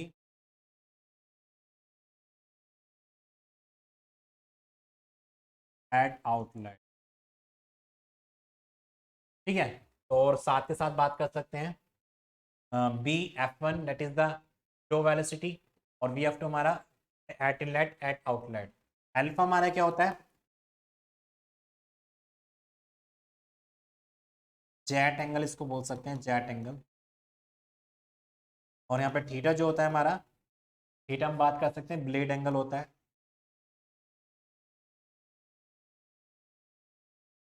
ये दोनों किसमें, एट एंगल पर, मतलब एट इनलेट सेक्शन। और साथ के साथ alpha that is the beta और फाई, ये हमारा जेट एंगल होता है, और ये हमारा ब्लेड एंगल होता है। कहाँ पर होते हैं, आउटलेट सेक्शन, ठीक है। इस तरीके से यहाँ पे डिफाइन कर सकते हैं। यहाँ पे बनाएंगे इसका एक डायग्राम बनाएंगे स्टूडेंट, यहाँ पर ध्यान ध्यान से देखेंगे उस डायग्राम को किस तरीके से यहाँ पर ड्रॉ किया जाता है। तो फर्स्ट हमारा इस तरीके से हम लाइन खींचते हैं, एक हमारा लाइन इस तरीके से होता है, एक हमारा लाइन इस तरीके, एक एंगल हमारा यहाँ पे बनता है इस तरीके से, एक एंगल हमारा यहाँ पे बनेगा, दिस इज द ये वाला। तो ये वाला एंगल कितना हो जाएगा, अल्फा हो जाएगा, और ये वाला एंगल हमारा हो जाएगा यहाँ पर थीटा, ठीक है। ये जो होता है हमारा कितना होगा, V1, ये हमारा कितना होगा, VR1, और ये हमारा कितना हो जाएगा, VF1 यहाँ पे हो जाएगा, ठीक है। इसके साथ हमारा ये ट्राइंगल इस तरीके से बनेगा, this is the angle of the beta and this is the angle of the sorry this is the angle of the phi and this is the angle of the beta, ठीक है। और phi के according हमारी जो velocity होती है that is the V F two हो जाएगा, ये हमारा वी टू हो जाएगा, ये हमारा वी आर टू हो जाएगा वी आर टू। इसी के अकॉर्डिंग मैंने आपको बनाया, ये वाला जो ट्राइंगल है मतलब डायग्राम है वो मैंने इसके अकॉर्डिंग आपको बनाया, that is the phi, phi के अकॉर्डिंग वी आर टू। समझ में आ गया किस तरीके से मैंने इसको बनाया?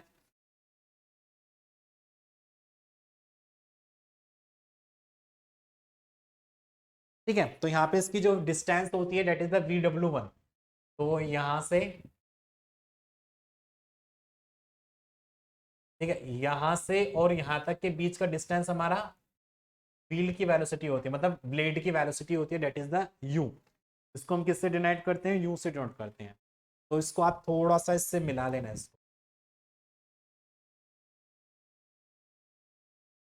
ये इससे मिलेगा, इससे मिलेगा ये, ठीक है। तो that is the angle of the phi and that is the angle V R to.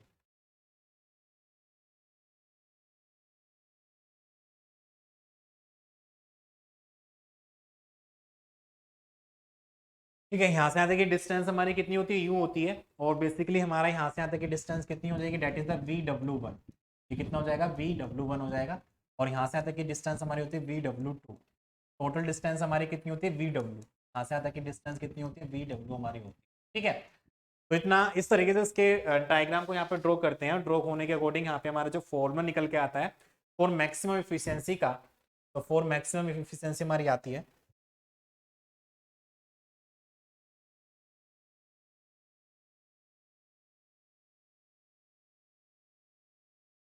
तो मैक्सिमम इफिशियंसी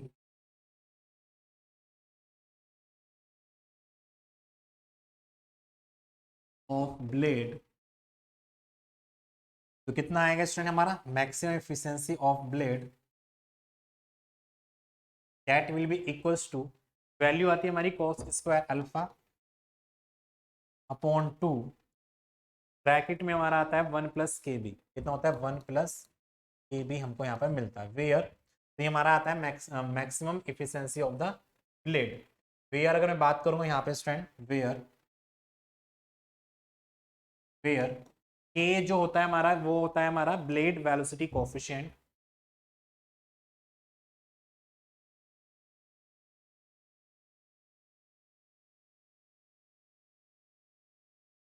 और इसकी जो वैल्यू होती है बेसिकली हमारी कितनी होती है? V R two upon V R one, ठीक है। और बी की जो वैल्यू होती है, बी की वैल्यू को फाइंड आउट कर सकते हैं, that is the cos cos phi upon cos theta, cos phi upon cos theta इसकी वैल्यू होती है, ठीक है। तो इस तरीके से यहाँ पे maximum efficiency of the blade इसको यहाँ पर फाइंड आउट कर सकते हैं, ठीक है स्टूडेंट। इसी के साथ हमारी कुछ छोटी छोटी डेफिनेशन हैं जिसके बारे में बात करेंगे। First is the blade efficiency. तो ब्लेड की जो इफिशियंसी होती है वो हमारी क्या होती है? It is the ratio of work done on the blade पर सेकेंड, मतलब हमारा जो वर्क डन है बाय द ब्लेड्स के रिगार्डिंग वो कितना हमको मिल पा रहा है at the ratio of the entering the blade पर सेकेंड, ठीक है, एनर्जी एंटरिंग द ब्लेड पर सेकेंड। तो ब्लेड की इफिशियंसी को फाइंड आउट कर सकते हैं कि ब्लेड की इफिशियंसी क्या होगी? ब्लेड के अकॉर्डिंग को कितना वर्क डन मिल रहा है और ब्लेड के ऊपर कितना इनलेट हमारा स्टीम एंटर कर रहा है, उनका जो रेशियो होता है वो हमारा ब्लेड इफिशियंसी फाइंड आउट करते हैं। उसका फॉर्मूला होता है 2u, मतलब u is the velocity of the blade and vw हमारा क्या होगा? vw की वैल्यू में बात करेंगे तो vw हमारा होगा व्रिल की वेलोसिटी होगा, और summation of the vw this is the sum of the whirl velocity at inlet and outlet पर हमारी जो व्रिल की वेलोसिटी होगी वो हमारा डेल vw हमारे यहाँ पर इसको डिफाइन कर सकते हैं, ठीक है। तो इस तरीके से हमारा क्या निकल के आएगा? ब्लेड की एफिशिएंसी यहाँ पे निकल कर आएगी, इसका फॉर्मूला हमारा निकल कर आता है। साथ ही साथ बात करेंगे स्टेज इफिशियंसी के बारे में। तो स्टेज इफिशियंसी क्या होता है? It is the ratio of the rate of work done and energy supply to the stage. तो स्टेज मैंने आपको बताया था it is the ratio of the rate of work done and energy supply to the stage. Stage पर कितना energy हम supply कर रहे हैं इसका जो रेशियो होगा वो हमारा स्टेज इफिशियंसी को फाइंड आउट करेंगे। और बेसिकली हमारा इफिशियंसी का फॉर्मूला होता है that is the U del V W upon H one minus के एच टू, ठीक है। तो स्टेज इफिशियंसी जो होती है वो इक्वल होती है हमारी ब्लेड इफिशियंसी इनटू के नोजल इफिशियंसी। तो ब्लेड की इफिशियंसी क्या होगी और नोजल की इफिशियंसी क्या होगी, दोनों का मल्टीप्लिकेशन करके हमारा क्या निकल के आता है? स्टेज इफिशियंसी यहाँ पे हमको फाइंड आउट होके आती है, ठीक है। इसी के साथ बात करेंगे नोजल की इफिशियंसी के बारे में। तो नोजल की इफिशियंसी बेसिकली डिफाइन कर सकते हैं, it is the ratio of the kinetic energy available and the enthalpy change occurring across the nozzle. मतलब हमारे नोजल के आउटलेट सेक्शन पर कितना हमको यहाँ पर एनर्जी मिल पा रहा है, ठीक है, काइनेटिक एनर्जी की वैल्यू कितनी है, और अपॉन टू या फिर कह सकते हैं ratio of change occur across the nozzle, मतलब हमारी जो एंथैल्पी का चेंज हमको देखने को मिल पा रहा है उसका जो रेशियो होगा उसको हम बात कर सकते हैं नोजल एफिशिएंसी के बारे में। This is the formula of the VW1 का square upon 2H1 minus H2। VW1 is the represent of the vril velocity at the inlet and H1 is the enthalpy of the nozzle, ठीक है, H2 outlet enthalpy of the nozzle, ठीक है। इसी के साथ बात करेंगे आगे की तरफ। एक हमारा क्वेश्चन है, इस क्वेश्चन को यहाँ पे स्टूडेंट सॉल्व करेंगे और यहाँ पे नोजल के रिगार्डिंग अपने क्वेश्चन को यहाँ पर देखेंगे, ठीक है स्टूडेंट। तो सबसे पहले क्या करेंगे, क्वेश्चन में क्या कह रहा है इसको पढ़ लेते हैं।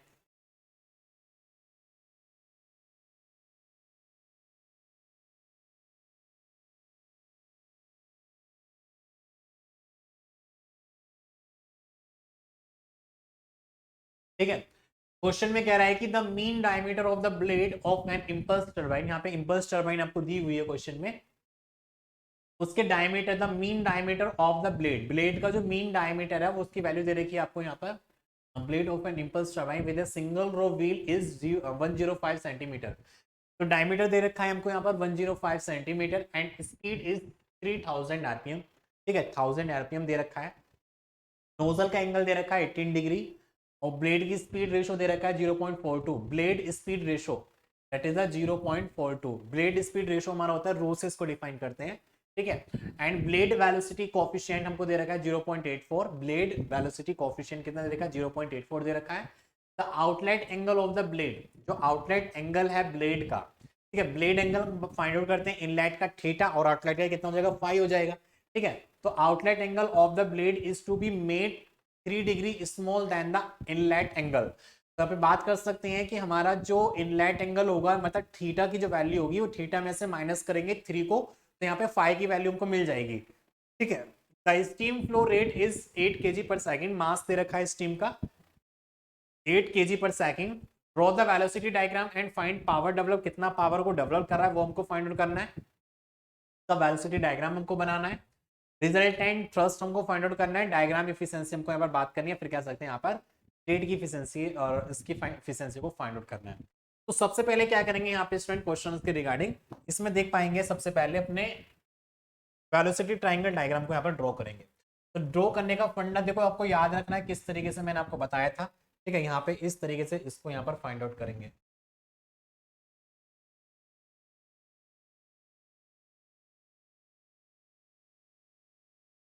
तरीके से बताई थी मैंने, ठीक है। तो फर्स्ट दिस इज द हमारा क्या होता है, अल्फा होता है और एक एंगल हमारे यहाँ पर होता है इस तरीके से, this is the angle of, ठीक है।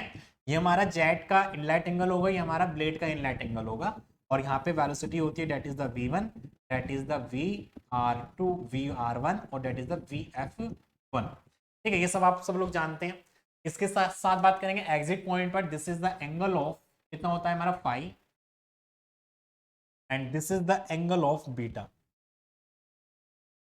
इसका एंगल कितना होगा हमारा बीटा होगा यहाँ, ठीक है। तो बीटा की रिगार्डिंग बात कर सकते हैं, दिस इज द vr2 हो जाएगा, ये हमारा v2 हो जाएगा, ये हमारा vf2 हो, ठीक है। यहाँ से यहाँ तक की जो वैल्यू होती है vw2 की वैल्यू होती है हमारी, ये हमारा u की वैल्यू होती है, और यहाँ से यहाँ तक की वैल्यू होती है हमारी vw1, ठीक है। इस तरीके से इसको यहाँ पर बना सकते हैं। नॉर्मली आपको देखो स्टूडेंट इसको पढ़ना होगा इसके बारे में, ठीक है, किस तरीके से इसको बनाया जाता है। सबसे पहले देख लेते हैं क्वेश्चन में हमको क्या क्या वैल्यू दे रखी है। तो गिवन में देख लेते हैं हमको क्या क्या वैल्यू हमको दिया हुआ है। तो फर्स्ट हमको डायमीटर दे रखा है 105 सेंटीमीटर स्क्वायर का, ठीक है। इसको हम कन्वर्ट कर लेंगे किसमें, मीटर में कन्वर्ट कर लेंगे। तो मीटर में कन्वर्ट करने के लिए उसको 100 से डिवाइड करेंगे तो हमारा आ जाएगा 1.05 मीटर स्क्वायर, कितना, ठीक है। स्पीड क्वेश्चन में दे रखी है हमको एन की वैल्यू 3000 आरपीएम हमको दे रखा है, कितना दे रखा है 3000 आरपीएम दे रखा है। अल्फा की वैल्यू दे रखी है हमको 18 डिग्री, और यहाँ पे क्या रहा है स्टूडेंट, दैट इज द हमको और वैल्यू क्या दे रखी है, ठीक है। ब्लेड स्पीड रेशो हमको दे रखा है 0.42, blade speed ratio that is the रोसेस को डिफाइन करते हैं। तो ब्लेड स्पीड रेशो की वैल्यू हमको दे रखी है 0.42,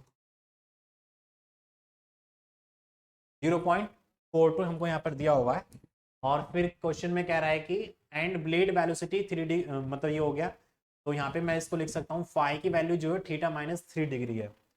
फाई की वैल्यू कितनी है, थीटा माइनस के 3 डिग्री है। फाई की वैल्यू कितनी है, थीटा माइनस के 3 डिग्री है। और वेलोसिटी कोफिशिएंट हमको दे रखा है यहाँ पर कितना,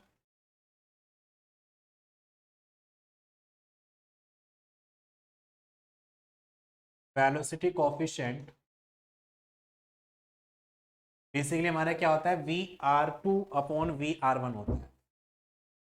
VR2/VR1, इसकी वैल्यू हमको कितनी दे रखी है, डेट इज द 0.84। 0.84 यहाँ पे हमको दिया हुआ है, ठीक है। और मास की वैल्यू हमको दे रखी है, डेट इज द हमको 8 kg per second. 8 kg per second हमको यहाँ पर दिया हुआ है। तो ये सारी वैल्यू को क्वेश्चन में दी हुई है, सारी वैल्यू को मैंने यहाँ पे लिख दिया है, ठीक है। सबसे पहले क्या करेंगे, यहाँ पे स्टूडेंट ब्लेड की वेलोसिटी को फाइंड आउट करेंगे। तो बात करेंगे यहाँ पे ब्लेड वेलोसिटी।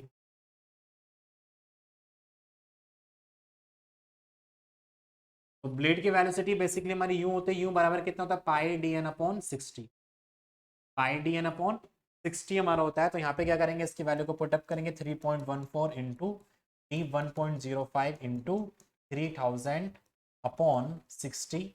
तो यहाँ पे आपको यू की वैल्यू मिलेगी किसमें, मीटर पर सेकंड में। तो यहाँ पे यू की वैल्यू कितनी आएगी, 3.14 मल्टीप्लाई 1.05 मल्टीप्लाई 3000। तो वैल्यू आएगी आपकी, उसको डिवाइड करेंगे 60 से, तो वैल्यू आएगी आपकी 164.85 मीटर पर सेकेंड, ठीक है। तो ब्लेड की वेलोसिटी आपकी आएगी 164.85 मीटर पर सेकेंड, आपको यहाँ पर मिल चुकी है, ठीक है स्टूडेंट। अब बात करेंगे यहाँ पे स्टूडेंट, हमको दे रखा है दैट इज द रो की वैल्यू हमको दे रखी है यहाँ पर 0.42। और रो बराबर हमारा कितना होता है, रो बराबर हमारा होता है यहाँ पर कितना, that is the U upon V1, ठीक है। V U is the blade velocity, मतलब हमारी ब्लेड की वेलोसिटी होती है। और V1 is the jet inlet of the blade, ठीक है। तो हमारा क्या होता है, दैट इज द रो होता है। रो की वैल्यू हमको दे रखी है कितनी, 0.42। 0.42 इक्वल्स टू यू की वैल्यू हमने फाइंड आउट कर ली है अपॉन V1। तो यहाँ पे हमको V1 की वैल्यू को फाइंड आउट करेंगे तो U अपॉन 0.42 आ जाएगा।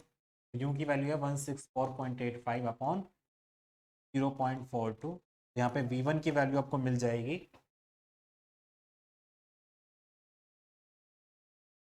392.5 मीटर पर सेकेंड। तो यहाँ पे V1 की वैल्यू आपको मिल जाएगी 392.5 मीटर पर सेकेंड, ठीक है स्टूडेंट।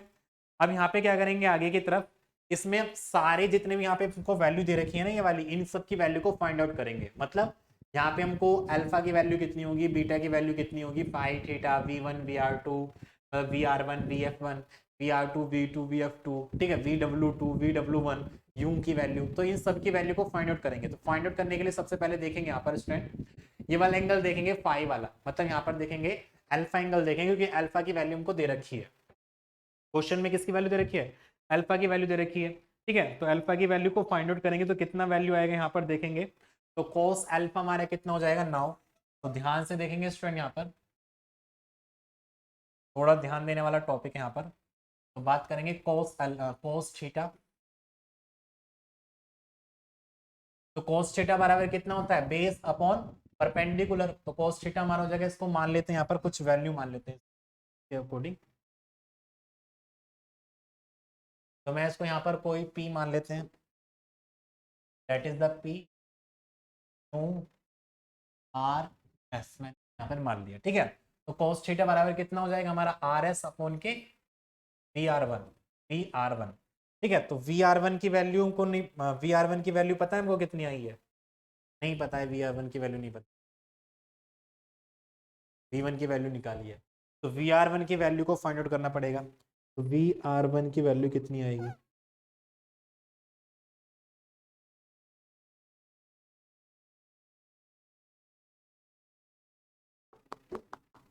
ठीक है। तो इससे पहले हम क्या करेंगे यहाँ पर, कुछ इसको छोड़ो, पहले हम इसको देख लेते हैं, क्योंकि थीटा की वैल्यू भी नहीं पता ना भी हमको, थीटा की वैल्यू भी।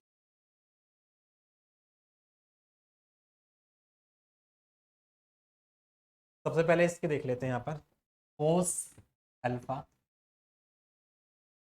कोस अल्फा की वैल्यू कितनी हो जाएगी, that is the QS, that is the V W one upon V one.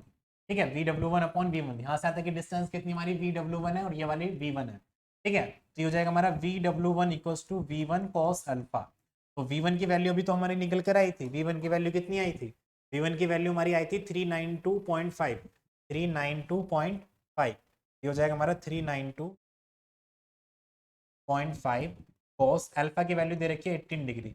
इसको सॉल्व करेंगे तो वी डब्ल्यू वन की वैल्यू हमको निकल कर आएगा। तो वी डब्ल्यू वन की वैल्यू हमारी आएगी कितनी, तो कॉस 18 मल्टीप्लाई करेंगे 392.5, तो वैल्यू आएगी आपको यहाँ पर 373.28 मीटर पर सेकेंड, मीटर पर सेकेंड। तो वी डब्ल्यू वन की वैल्यू को हमने फाइंड आउट कर लिया है। ठीक है, अब बात करेंगे यहाँ पे स्टूडेंट, वी डब्ल्यू वन बराबर कितना है भाई, वी डब्ल्यू वन बराबर जो है वो हमारा कितना है, वी डब्ल्यू वन बराबर हमारा यू प्लस के आर एस है, कितना है, यू प्लस के आर एस। तो यहाँ पर देखेंगे now, now V W one that equals to U plus के आर एस है। ठीक है, तो वी डब्ल्यू आर एस की वैल्यू को अगर मैं फाइंड आउट करूँ तो कितना हो जाएगा, वी डब्ल्यू वन माइनस के यू, और वी डब्ल्यू वन की वैल्यू 373.28 माइनस के यू की वैल्यू हमारी कितनी आई है, डेट इज 164, 164.85। तो ये वैल्यू हमको मिलेगी आर एस की, तो आर एस की डिस्टेंस हमको यहाँ पर मिल जाएगा।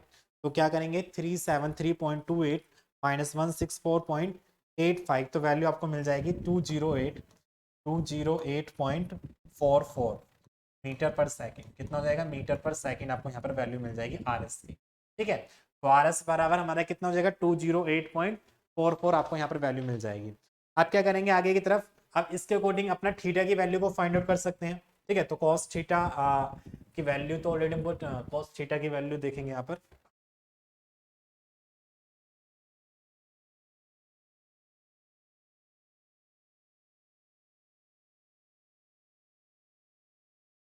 वी एफ वन की वैल्यू हमको नहीं पता है, वी आर वन की वैल्यू हमको नहीं पता। थीटा की वैल्यू तो हमारी 30 डिग्री हो जाएगी, यहाँ पर थीटा की वैल्यू कितनी हो जाएगी 30 डिग्री, यहाँ पे लिख लेना थीटा वैल्यू हमारी कितनी, 30 डिग्री हमको। ठीक है, तो इसके अकॉर्डिंग हमारी वैल्यू यहाँ पर होगी, तो कॉस थीटा अगर मैं निकालूंगा यहाँ पर, तो कॉस थीटा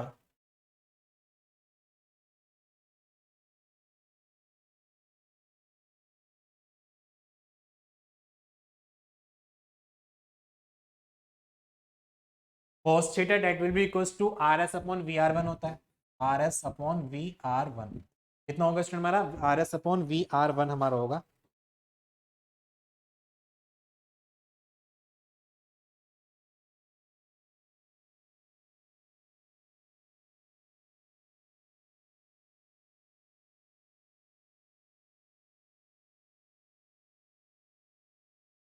ठीक है। तो यहाँ पे हम क्या करेंगे, आर एस की वैल्यू हमारी कितनी आई है, that is the 208.44 upon V R one, और कॉस थीटा मतलब कॉस 30 डिग्री, तो हमारा हो जाएगा ये वी आर वन बराबर के 208.44 अपॉन हो जाएगा कॉस 30 डिग्री, कॉस 30 डिग्री। ठीक है, तो यहाँ पे हमारी वैल्यू हो जाएगी किसकी, that is the V R one की, तो वी आर वन बराबर हमारा यहाँ पर हो जाएगा 208.4, तो डिवाइड करेंगे यहाँ पर स्टूडेंट कॉस 30 से, 208.44 डिवाइड बाई कॉस 30, तो वैल्यू आएगी 240, 240.68 मीटर पर सेकेंड, मीटर पर सेकेंड आपको वी आर वन की वैल्यू मिल जाएगी। और आप सब लोग जानते हैं पीछे के अकॉर्डिंग मैंने आपको बताया था, that is the V R two upon V R one की वैल्यू कितनी दे रखी है, V R two upon V R one की वैल्यू हमको दे रखी है कितनी, क्वेश्चन में दे रखा था V R one, V R two upon V R one की वैल्यू दे रखी है 0.84, तो V R two upon V R one की वैल्यू दे रखी है 0.84,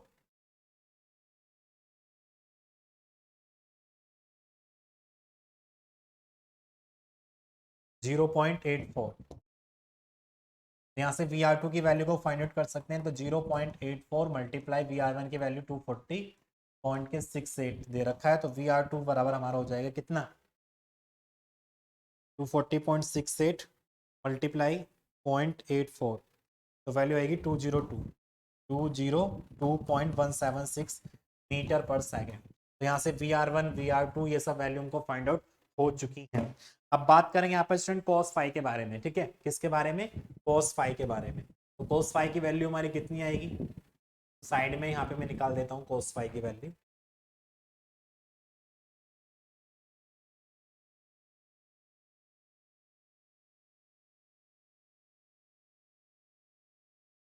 तो देखेंगे cos phi that will be equals to, तो फाई बराबर कितना हो जाएगा, डेट इज द बेस, तो ये हो जाएगा VW2 प्लस के you upon that is the VR2। तो VW2 की वैल्यू हमको निकल कर आई थी, अभी कितनी निकल कर आई थी VW2 की वैल्यू,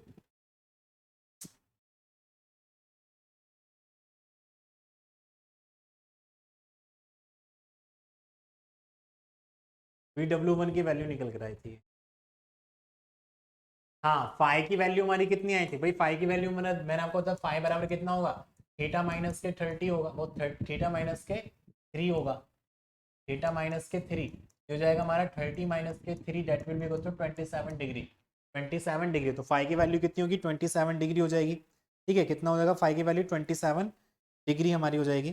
तो बस आपको यहाँ पे क्या करना है, इसकी वैल्यू को पुटअप करना है। तो ये हो जाएगा हमारा cos 27 equals to VW2 plus U2 की वैल्यू हमको कितनी दे रखी है, सॉरी यू की वैल्यू, यू की वैल्यू हमारी कितनी आई थी 164.85, 164.85। और VR2 की वैल्यू हमारी कितनी आई थी अभी, VR2 की वैल्यू थी 202.176, 202.17। इसको इधर लेके जाएंगे तो हमारी वैल्यू हो जाएगी ये 202.1.6 मल्टीप्लाई cos 27, तो वैल्यू आएगी 180.14 इक्वल्स टू VW2 प्लस के 164.85।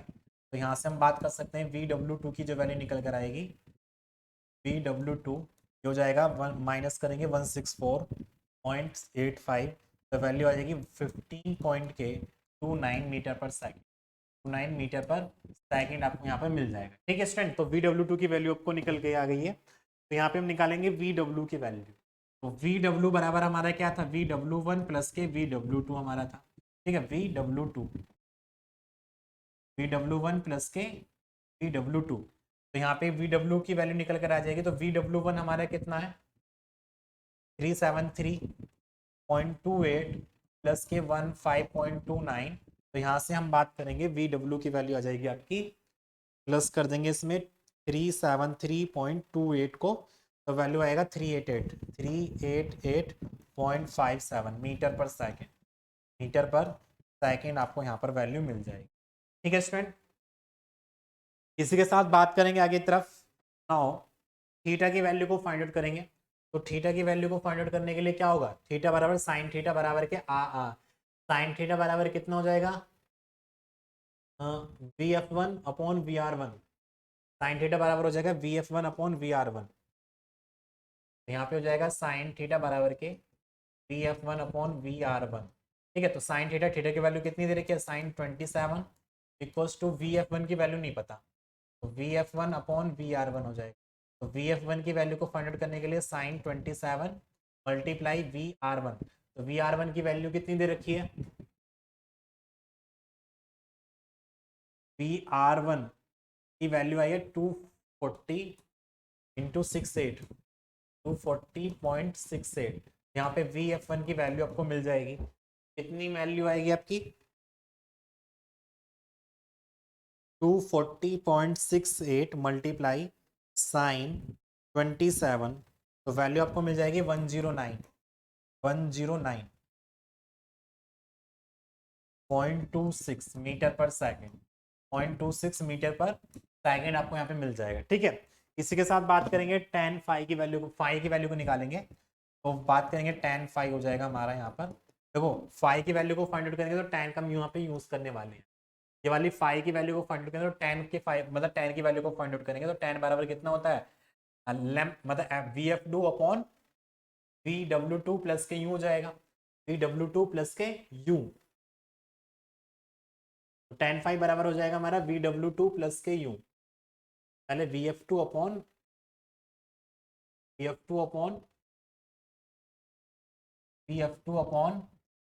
VW2 प्लस के यू हो जाएगा, VW2 प्लस के यू।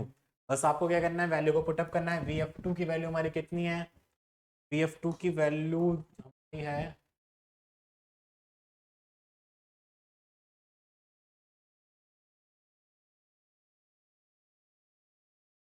सॉरी फाई की वैल्यू तुमको पता है, फाई की वैल्यू कितनी आई थी, फाई की वैल्यू 27 है ना, फाई की वैल्यू 27।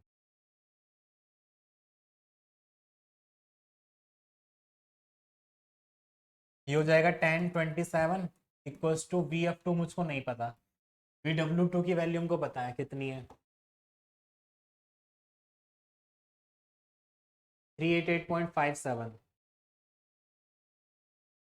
388.57 प्लस यू की वैल्यू हमारी आई थी 164.85, 164.85। ठीक है, तो यहाँ पे हमारा VF2 की वैल्यू को फाइंड आउट करेंगे। तो VF2 की वैल्यू आपको मिल जाएगी यहाँ पर स्टूडेंट, तो 388.57 प्लस करेंगे 164.85 और मल्टीप्लाई कर देंगे यहाँ पर 1027, तो वैल्यू आ जाएगी आपको 281.98 मीटर पर सेकेंड। तो VF2 की वैल्यू आपको यहाँ पर मिल जाएगी। तो ये सारी वैल्यू आपको इस तरीके से फाइंड आउट करनी है, और फाइंड आउट करने के बाद अब क्या करेंगे, इन सभी वैल्यू को हम अपने क्वेश्चन में पुटअप करेंगे, मतलब इसके अकॉर्डिंग हम क्या करेंगे, अपनी वैल्यू को फाइंड आउट। ठीक है, तो देख लेते हैं किस तरीके से करेंगे यहाँ पर।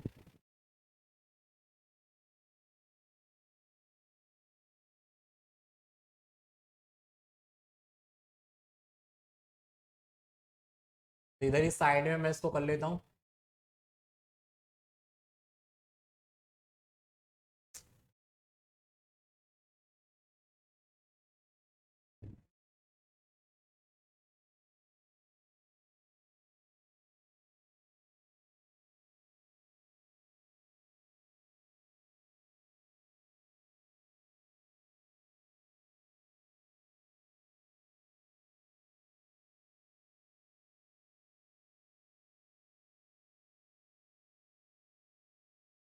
देखिए इधर साइड में कर लेते हैं यहाँ पर।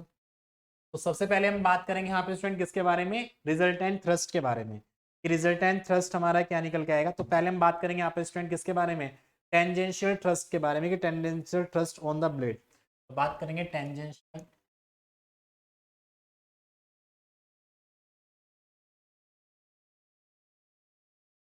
Tangential thrust on the blade. तो हमारा यहाँ पर हो जाएगा formula, that is the T1 equals to M, ये हो जाएगा हमारा कितना, date is the VW1 plus के VW2, VW1 VW2। तो वैल्यू हो जाएगी, M की वैल्यू को 8 दे रखी है, और VW1 की जो वैल्यू आई थी हमारी, और VW1 प्लस VW2 की जो वैल्यू, मतलब VW की जो वैल्यू आई थी वो हमको मिला था कितना, VW की वैल्यू वो आई थी 388.57। ठीक है, 388.57, 388.57। यहाँ पे आपको T1 की वैल्यू मिल जाएगी, T1 की वैल्यू आपको मिलेगी यहाँ पर कितनी, 388.57 मल्टीप्लाई 8, तो वैल्यू हो जाएगी 3108.56। तो टेंजेंशियल थ्रस्ट आपको यहाँ पे मिल जाएगा T1 की वैल्यू कितना, न्यूटन। ठीक है, अब बात करेंगे यहाँ पर स्टूडेंट आगे की तरफ एक्सियल थ्रस्ट के बारे में। इसके बारे में एक्सियल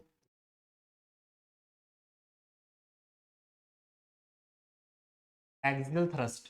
तो एक्सियल थ्रस्ट बेसिकली हमारा कितना होने वाला है, डेट इज अ T2, ये हो जाएगा हमारा T2 equals to M VF1 minus के VF2, VF1 माइनस के VF2। तो यहाँ पे M की वैल्यू कितनी है, 8 है, VF1 की वैल्यू हमारी कितनी आई थी,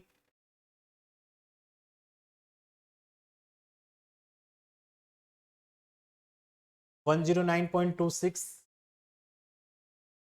और V2 की हमारी वैल्यू आई थी, तो बार बार देखने में बहुत प्रॉब्लम हो रहा है, VF2 की वैल्यू हमारी आई थी 281.98। ठीक है, तो वी एफ वन की वैल्यू आई थी हमारी, एक वैल्यू देखनी पड़ेगी। वी एफ वन की वैल्यू 109.26, 109.26 माइनस के वी एफ टू की वैल्यू आई थी 281.98, 281.98। ठीक है, तो यहाँ पे देखेंगे टी टू की वैल्यू आपको निकल कर आएगी कितनी, 109.26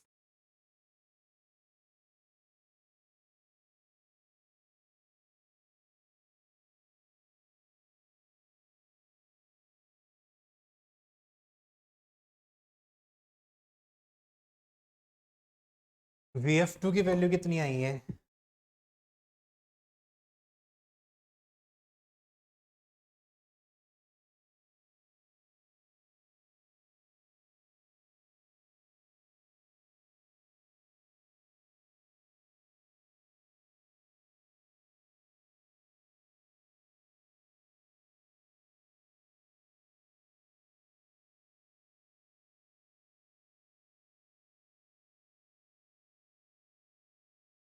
वी डब्ल्यू टू की वैल्यू हमारी कितनी, कुछ यहाँ पे गलत, वी डब्ल्यू टू की वैल्यू है 15.29। ठीक है, वी एफ टू की वैल्यू हमारी कुछ गड़बड़ आई है, वी एफ टू की वैल्यू,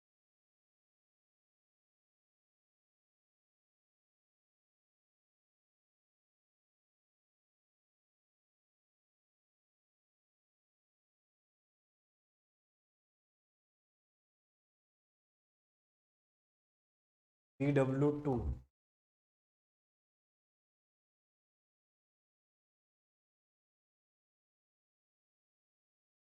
वी डब्ल्यू टू की वैल्यू 15.29, वी डब्ल्यू टू की वैल्यू है हमारी 15.29। मैंने यहाँ पे गलत लिख दिया है, ये तो सही कर लेना,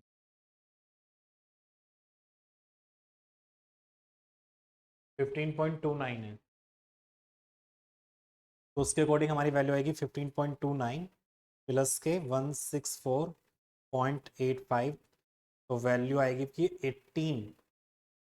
180.14, बस में मल्टीप्लाई कर देंगे 1027 से, तो वैल्यू आएगी आपकी 91.78, 91.78, 91.78। ठीक है, ये थोड़ा गड़बड़ हो गया है, तो ठीक कर लेना वी एफ टू को, और वी एफ टू की वैल्यू आपकी आएगी यहाँ पर 91.78। वी एफ वन की वैल्यू थी आपकी 109.2 माइनस 91.78। बहुत ही लेंथी क्वेश्चन है, तो यहाँ पे देखो टी टू की वैल्यू कितनी आएगी, तो 109.26 माइनस की 91.78, तो वैल्यू आएगी आपकी 17.48, मल्टीप्लाई करेंगे 8 से, तो वैल्यू आएगी 139.84 न्यूटन। ठीक है, टी टू की वैल्यू आपको निकल कर आ जाएगा 139,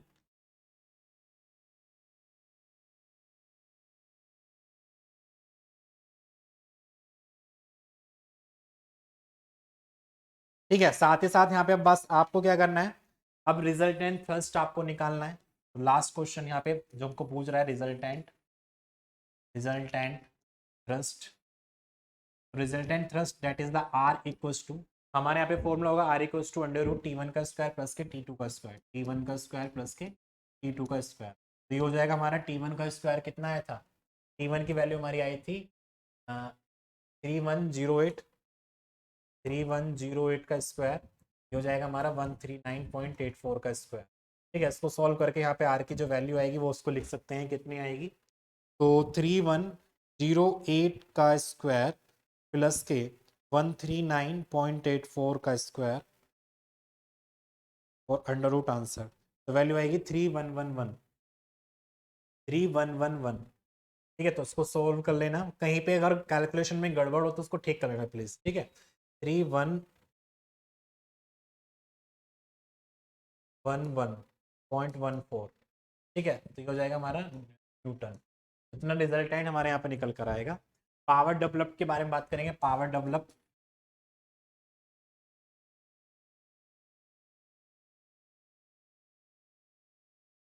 पावर डेवलप बेसिकली यहाँ पे फाइंड आउट कर सकते हैं पावर डेवलप को। कैलकुलेशन में अगर कुछ भी प्रॉब्लम होती है तो प्लीज आप उसको करेक्ट कर लेना, ठीक है, क्योंकि कैलकुलेशन में गड़बड़ हो सकती है आई थिंक। तो पावर डेवलप हम देख पाएंगे, तो पावर डेवलप का फॉर्मूला होता है P equals to M V W1 plus के VW2 U अपॉन के 1000 हमारे यहाँ पर होता है। ठीक है स्टूडेंट, बस आपको क्या करना है, m की वैल्यू डेट इज द 8 है, VW1 और VW2 की वैल्यू को पुट अप करना है। VW1 और VW2, VW1 की वैल्यू आई थी आपकी 373.28, 373.28 प्लस के 15.29,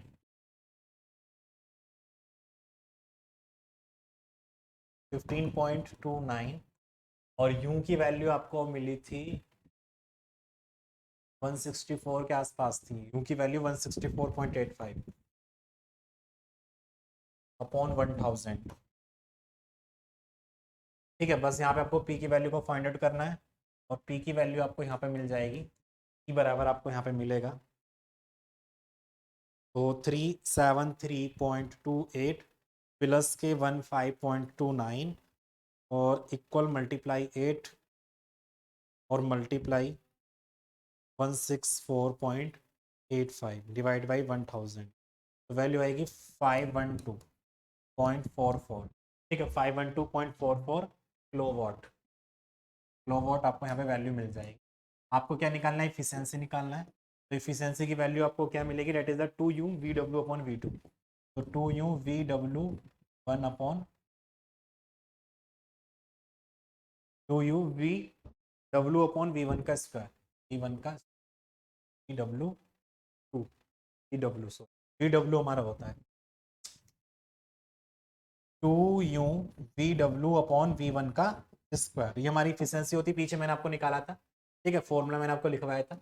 यहाँ पे 2 मल्टीप्लाई यू की वैल्यू 164.85 हमारा हो जाएगा और VW की वैल्यू हमारी कितनी हो जाएगी, टोटल 373.28 प्लस के 15.29 हमारा हो जाएगा और अपॉन में V1 की जो वैल्यू आई थी हमारी कितनी आई थी, V1 की वैल्यू को ढूंढो कहाँ पर है V1, V1 की वैल्यू 392.5, 392.5, 392.5 का स्क्वायर। ठीक है, बस इसको सॉल्व करना है, यहाँ पे इफिशियंसी की वैल्यू आपको मिल जाएगी। तो इफिशियंसी की वैल्यू मिलेगी आपको 373.28 प्लस के 15.29 मल्टीप्लाई 164.85 मल्टीप्लाई 2 डिवाइड करेंगे यहाँ पर स्टूडेंट 392.5 का स्क्वायर,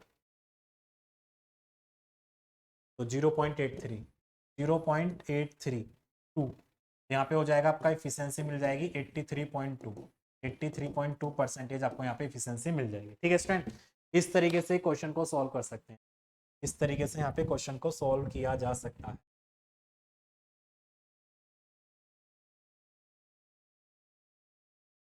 ठीक है, तो यहाँ पे हमने तो इस तरीके से अपने क्वेश्चन को सॉल्व कर सकते हैं। तो यहाँ पे हमारा जो भी यूनिट नंबर 4 था, यहाँ पे हमने क्वेश्चन को यहाँ पे डिस्क्राइब करके बता दिया। तो बेसिकली अगर मैं बात करूँगा यहाँ पर, तो वह जैसे कि हमने पीछे पढ़ा कन्वर्जेंट डाइवर्जेंट नोजल के बारे में, उसकी वेलोसिटी के बारे में, साथ ही साथ वहाँ पे आपको न्यूमेरिकल पूछा जा सकता है एग्जाम में, और यहाँ पे क्लासिफिकेशन ऑफ द टरबाइन, ठीक है, इम्पल्स टरबाइन या रिएक्शन टरबाइन के बारे में आपको पूछ सकता है, इसकी वर्किंग क्या होती है वो आपको स्टूडेंट पढ़ना है। और यहाँ पे साथ के साथ स्टूडेंट यहाँ पर जो जो मैंने आपको velocity velocity critical velocity of the steam turbine, यहाँ पे आपको इसको एक डेरिवेशन यहाँ पे पूछ सकता है और उसके अकॉर्डिंग यहाँ पे न्यूमेरिकल पूछ सकता है। ठीक है, तो न्यूमेरिकल का ज़्यादा यहाँ पर प्रैक्टिस करना, सबसे ज़्यादा यहाँ पे स्टूडेंट इस वाले यूनिट में न्यूमेरिकल पूछे जाते हैं, 2 न्यूमेरिकल 3 न्यूमेरिकल यहाँ से पूछे जाते हैं। ठीक है, तो स्टूडेंट आज की क्लास को यहीं पर एंड करते हैं, मिलते हैं स्टूडेंट नेक्स्ट क्लास में, जिसमें हम यूनिट नंबर 5 के बारे में डिस्कस करेंगे। तो हमारी वन शॉट वीडियो क्लासेस हमारी चल रही हैं, तो प्लीज इस इंफॉर्मेशन को अपने फ्रेंड्स के साथ, अपने क्लासमेट्स के साथ जरूर शेयर करें ताकि उनकी भी हेल्प हो सके। ठीक है, मिलते हैं नेक्स्ट क्लास में। Thank you, all the best.